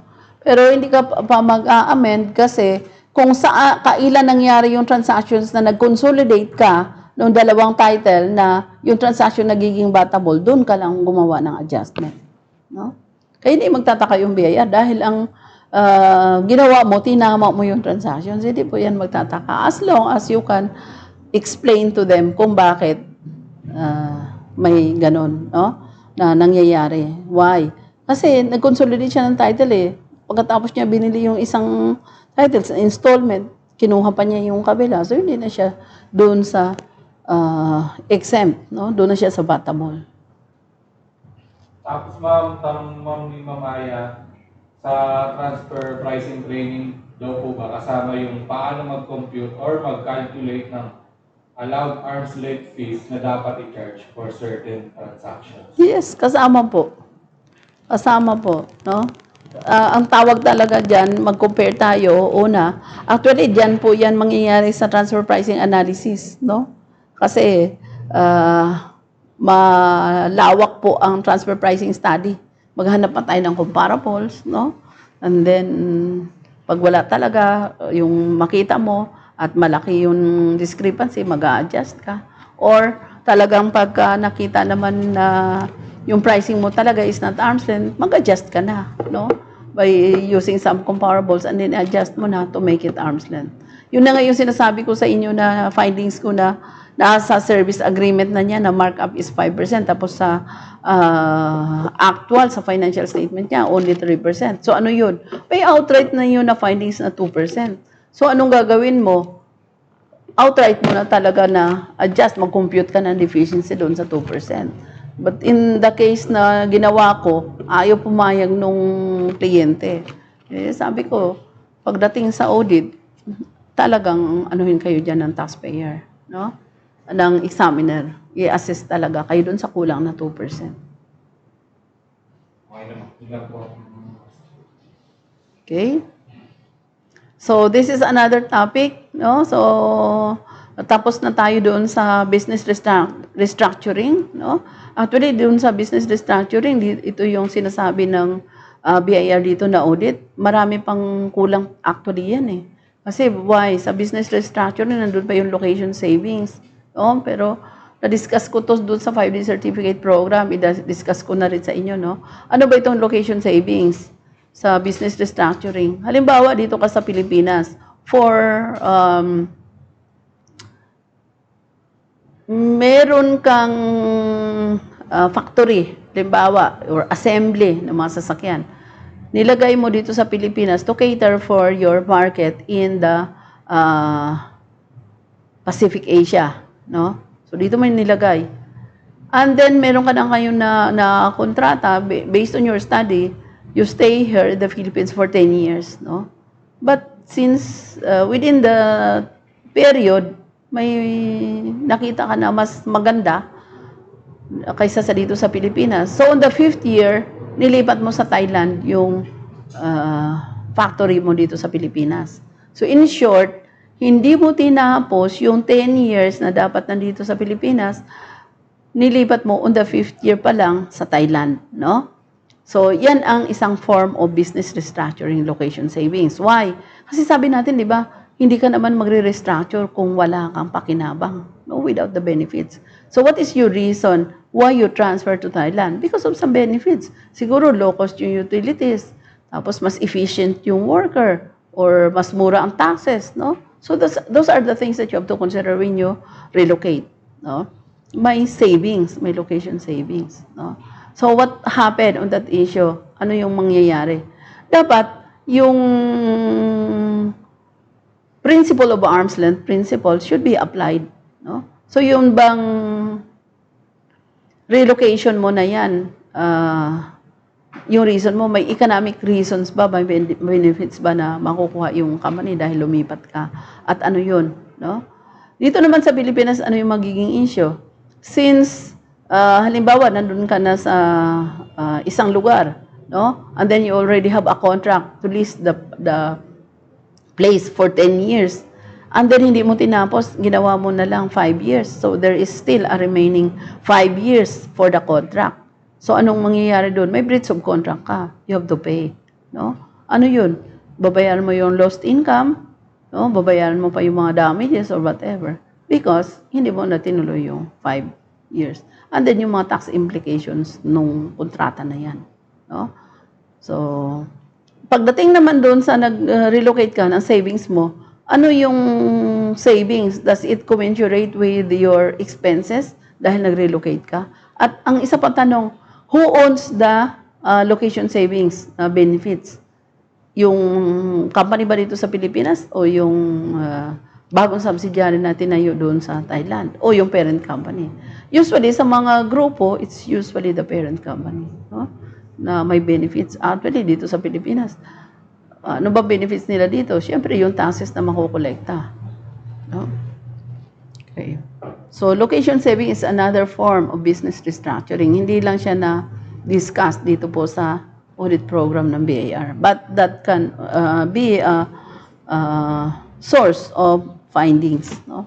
During the audit. Okay, so let's now go to intangible asset transaction. Alam nyo, kaya ako napunta ng China because of this intangible asset. Anong hinahabol ko dito? I want to make a book on the valuation of the intangibles. Why? Kasi napakasayang, nasayangan po ako ng mga intangibles, no? Actually, may mga na-draft na ako mga books dyan. Yung dinidiscuss ko to during the certificate program na 5 days ng intangible. But because of yung very limited na time, hindi mo rin madiscuss lahat in detail, no? Pero napakaganda po nung itong intangibles. Actually, when you try to look at the international cases, no, na decided by the Supreme Court of different jurisdictions, ang issues po dyan palagi is intangibles, no? Yung case of Amazon versus the Commission of Internal Revenue, valuation of intangible yun, no? Tsaka yung sa iba pa ng mga cases, yung sa DHL, no, intangibles din. So, ang daming mga cases na nakakarating sa Supreme Court, ang issue is intangible asset. And even dito sa Philippines, it is not still well-defined. Ang ginawa ko lang dyan, I follow the accounting standards for the recognition and measurement of intangible assets, no? Okay. Kasi malaking bagay din po siya na nakakatulong for the valuation of the intangible assets, no? Okay. So intangible asset transactions for transfer pricing purposes. Intangible assets for the purpose of transfer pricing analysis are assets that are neither physical assets nor financial assets. But they are very important. Why? Because they are value drivers. Sila yung nagpapagalaw, sila yung nagbibigay ng competitive advantage sa company. No? They're very important po yung intangible. Kahit sa tao, ano ba yung intangible ng isang tao? Yan din ang nagbibigay sa kanya ng kanyang X factor to be successful. No? Kaya kung alam mo i-develop yung intangibles mo, then you will become successful. Ano ba yung intangibles mo? Hindi ka naman maganda. No? Pero may utak ka. So that is your intangible. No? O kaya maganda ka, intangible mo rin yun. Guwapo ka, intangible mo rin yun. Make use of it. No? So, hindi ka pwedeng artista pag pangit ka. Although may mga pangit din na naging sikat na artista, no? Pero, kung pangit ka, naging sikat ka na artista, definitely, hindi yung mukha mo yung nagpapasikat sa iyo. It might be something else. Kaya, kasi ang intangible, iba-iba din klase yan, no? Hindi lang gwapo ka, intangible, ganun na. No? Marami din klase ang intangibles. Actually, ang shift ng investment ng multinational companies. Alam nyo, sino ba ang mga matatalino dito sa mundo? Ito yung mga multinational companies. Why? Kasi they have the money and they can afford to hire experts, they can afford to spend on research and development pag may gusto silang i-discover, no? So, sila talaga yung matatalino. At ano yung kanilang natuklasan? They are spending a lot to develop intangible assets. Why? Because intangible assets are the things that last, no? Ito yung kasi yung mga physical assets, sandali lang yan. May life lang yung assets. Sometimes, ang life ng assets, 3 months, 1 year, 2 years. Pero ang intangible assets, matagal, no? Sometimes, ang intangible assets mo, wala na yung tao, pero nandyan pa, no? Kaya nga sa lecture namin on the Phil's Cup, yung intangibles, about intangibles, itong mga copyrights ng mga songs, ang composers, matagal nang patay, no? Pero yung mga copyrights nila sa mga composition nila, buhay pa, kumukolekta pa sila ng royalties, kumikita pa, no? Siguro ito yung ma-advise ko sa mga composers, no? Instead of yung mga composition nyo, ipangalan nyo sa inyo, kasi ang rule natin sa copyrights, yung ownership mo ng copyrights, 50 years after death, pwede ka pang mangolekta ng, ang heirs mo, pwede pang mangolekta ng royalty payments mo pag ginagamit pa, halimbawa yung composition mo. Pero pag pinangalan mo yan sa corporation, especially corporations ngayon, is perpetual, hindi namamatay. Kahit 300 years, 400 years, 500 years na, at gumagana pa yung kanta mo, mayroon pang royalty yan na ibabayad sa iyo, no? Anong example dyan? Kasi may nag-question sa akin yan eh. Yung Holy Night na kanta. Ma'am, yung Holy Night, 1300 pa yan. Bakit hanggang ngayon may kumukolekta pa ng royalty ng Holy Night? Sabi ko, sino ba mayari ng Holy Night? Oh, sabi nila, ma'am, hindi tao, hindi ano, religion. Eh, buhay pa ba yung religion hanggang ngayon? Buhay pa. Eh, di, may right pa sila to collect the royalties, no? Kaya yung mga composers talaga, na mga magagaling, matatalino, no? Yung mga copyrights na, papahalan sa corporation. No? Kasi mamatay man sila, hindi 50 years lang yung duration na nakakakolekta pa yung mga beneficiaries nila ng royalties. Perpetual, no? Perpetual, ibig sabihin, walang limit hanggang may mundo. Pwede pa silang makakolekta ng royalties, no? Okay. So, anong maganda? You invest on intangibles, no? Sa atin, ano ba intangibles sa isang tao? Education, no? Nananakaw ba yung education? Ano yung hindi intangibles? Invest mo yung sarili mo sa pagandahin mo yung sarili mo, paano? Wala yun eh. Okay na yun kung maganda ka lang, pero pansamantala lang yan. Why? Kasi because whether you like it or not, kahit natutulog ka lang, pagising mo isang umaga, ang dami ng kulubot ng mukha mo. No? Di mo yan maiwasan. Kasi physical nature natin yan eh. Pero you invest in intangibles. Ano ba? Education. O, yung education ba na nananakaw, nawawala? Hindi. No? So, yung intangibles, kaya yung, hindi ako nagsisisi na when I was still in the BAR, no? Sa investigation ako. Tapos sabi na, bakit mo iniiwan yung investigation? Punta ka dun sa training. Ang hinahangad ko sa training, knowledge, no? Na paglabas ko ng BAR, nadadala ko siya. O, kung doon lang ako sa investigation, paglabas ko ng BAR, wala na yun, no? So, intangibles. Why? Kasi these are the things that last. No?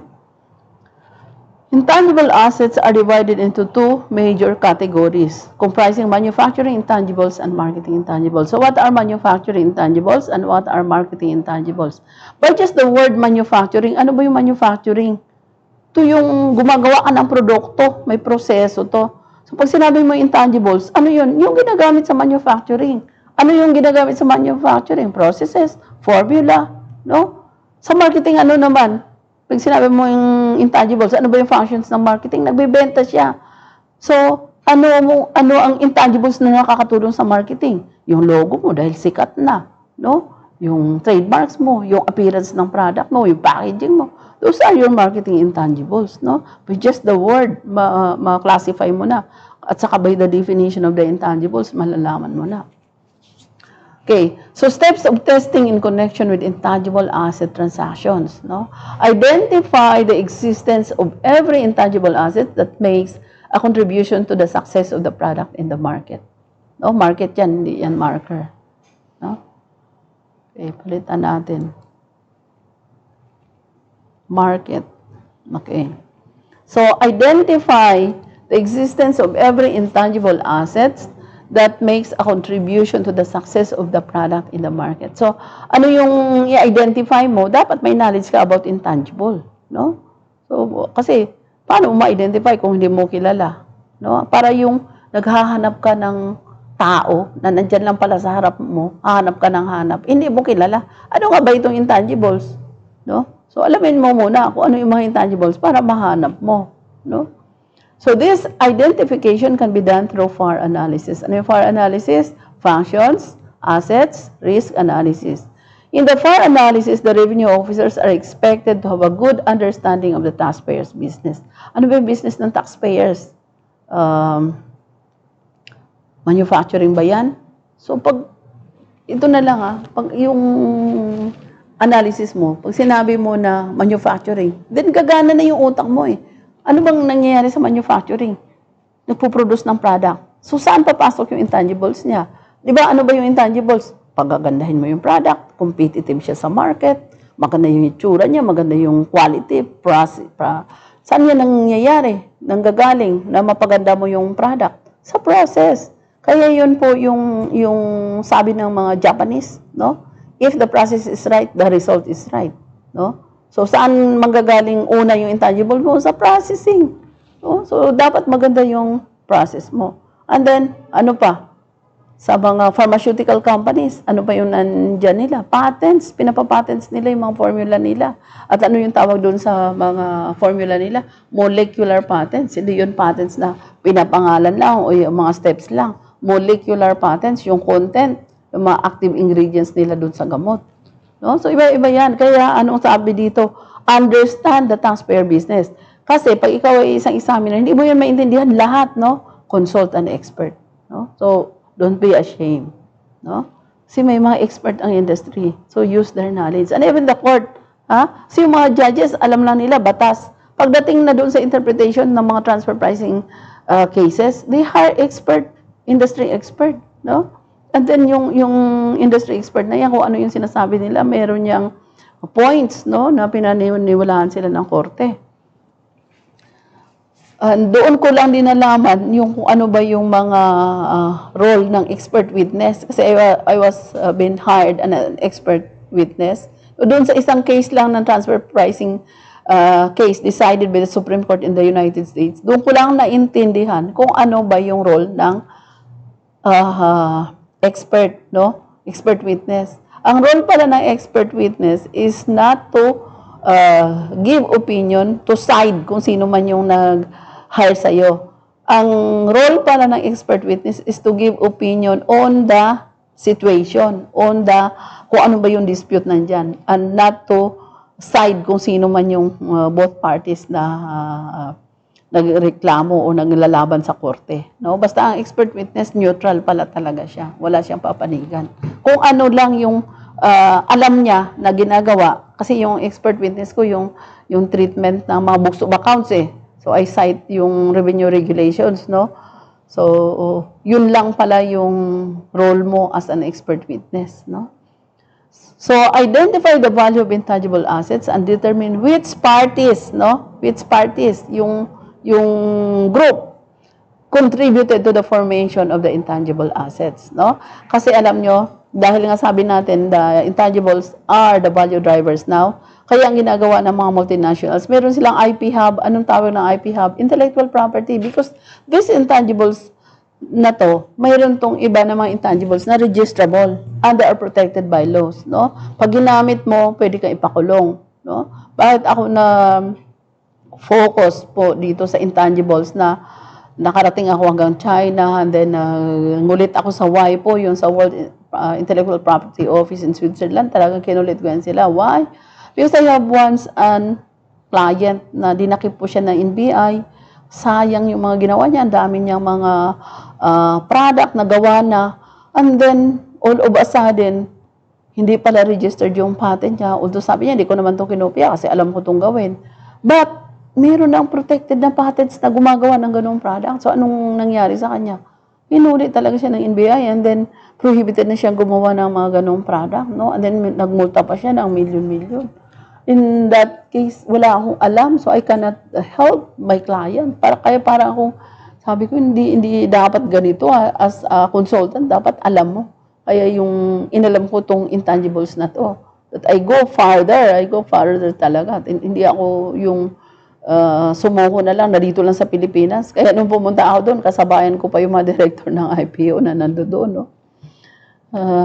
So, identify the value of intangible assets and determine which parties contributed to the formation of the intangible assets.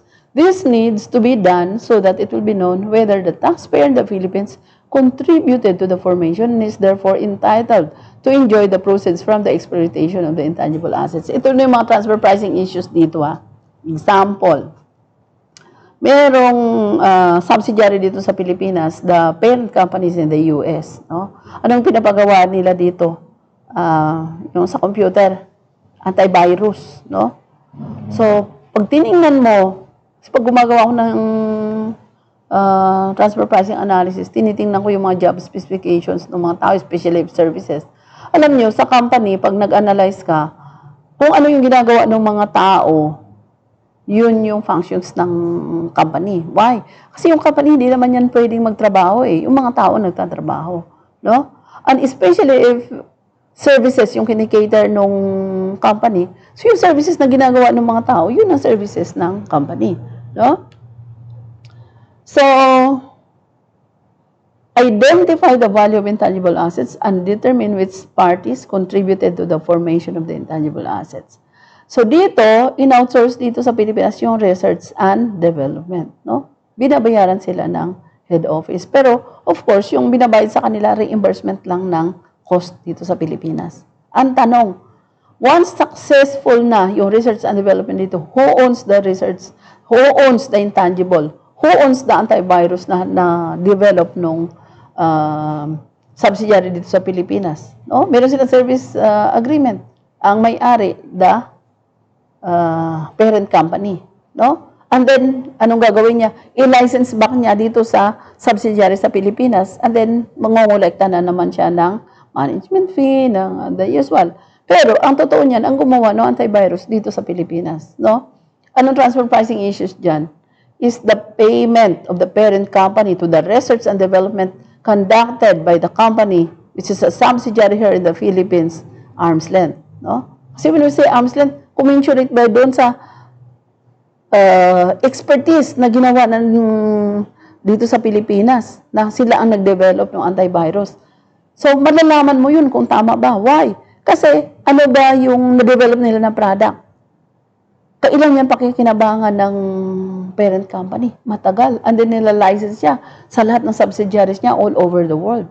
No? So, kikita dyan ang parent company ng milyon na pakinabang. Pero magkano lang binabayan niya dito sa Pilipinas doon sa subsidiary niya na nag-develop noon. No?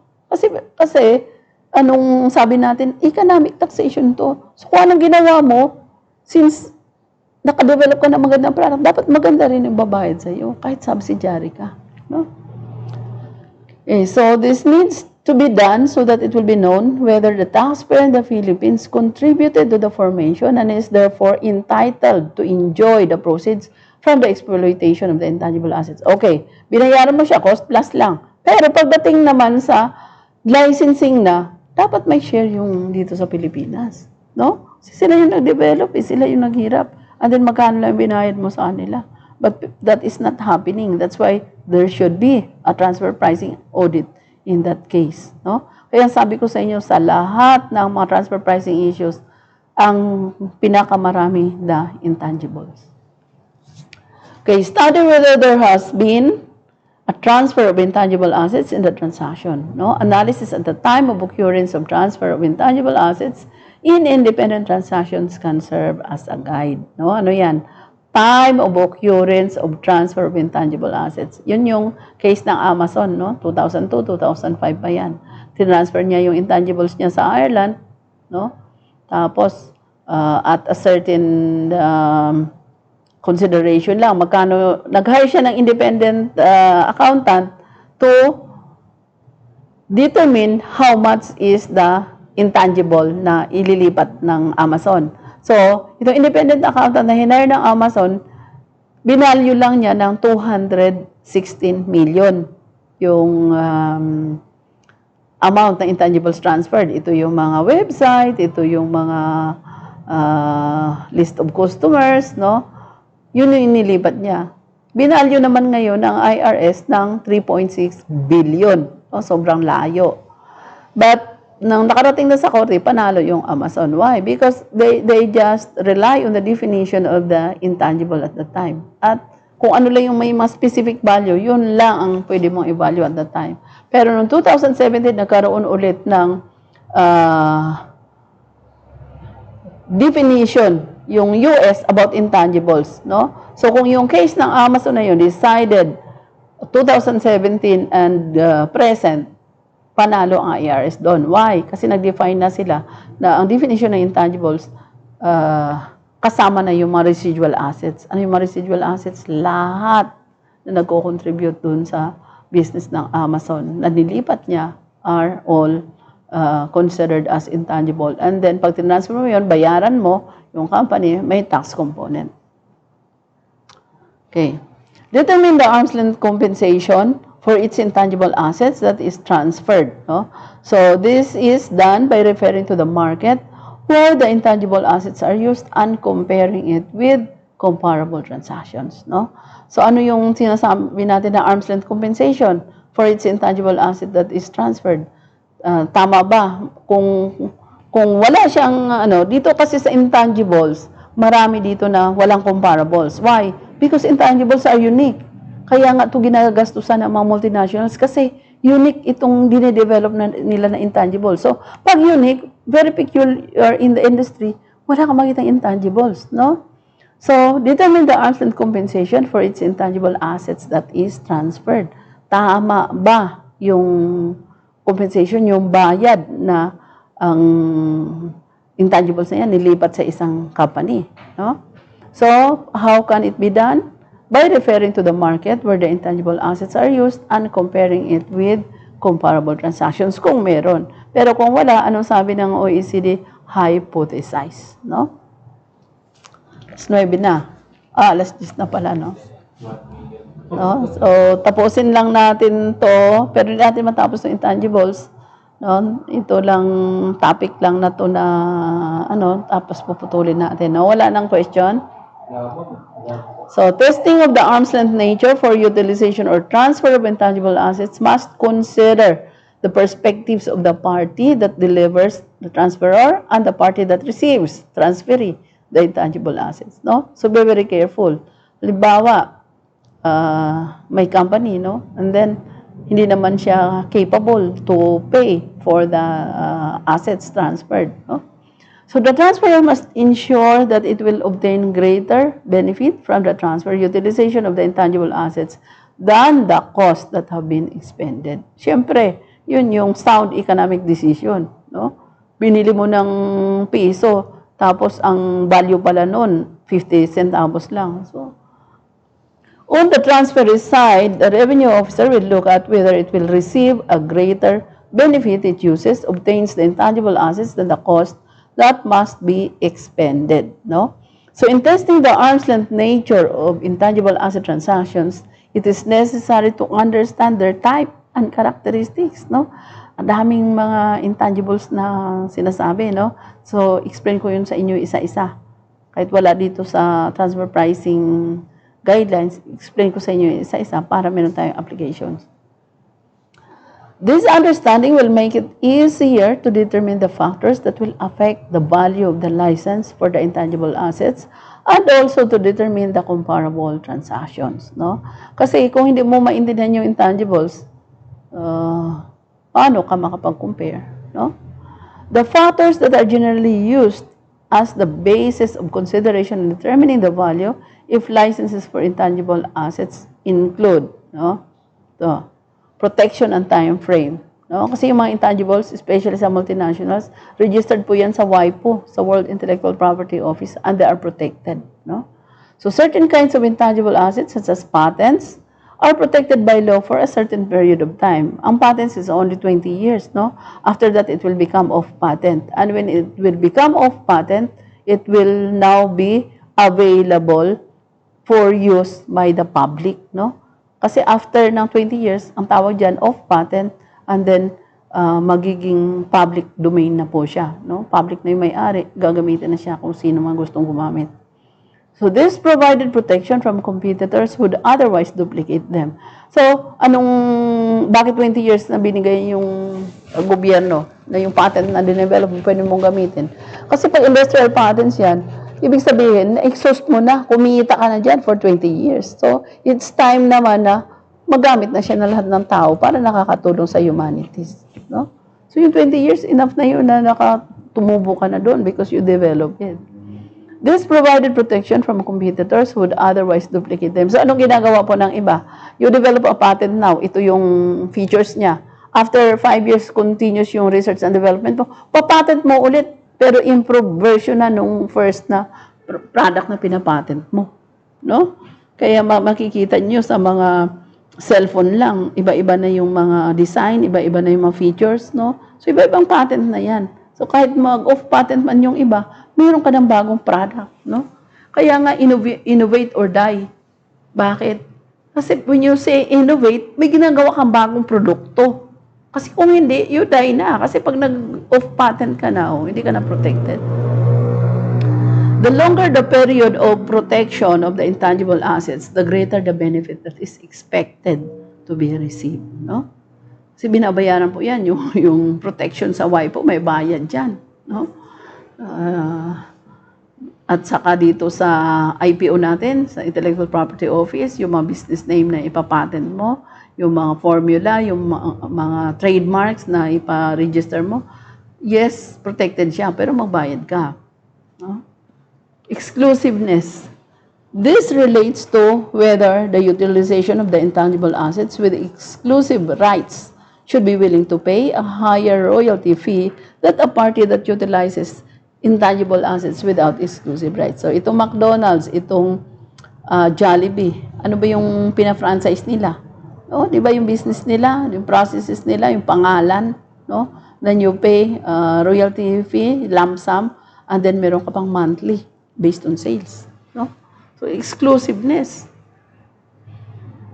Geographical coverage, saan ba yan, no? Although yung mga big businesses natin worldwide na because of the advances in technology, transportation, communication natin. So it's not impossible na to do business worldwide.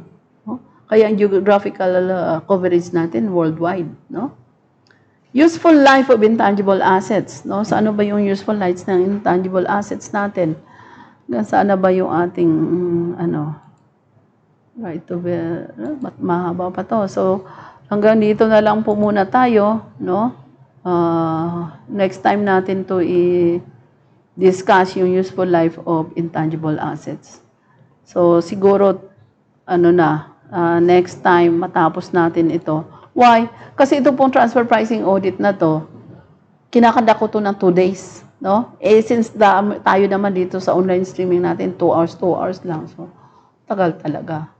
No? So, hopefully, next time, ilang slides na lang tayo, matatapos na natin. No? Matatapos na natin yung transfer pricing. Okay, so wala nang question. Shout out. Wala. Sila pa rin, ma'am. The same. So shout out tayo sa ating mga masisipag na mga YouTubers, no, na sana natutunan na naman po natin yung lessons natin tonight, and hopefully next time makapagbigay kami sa uulitin, no.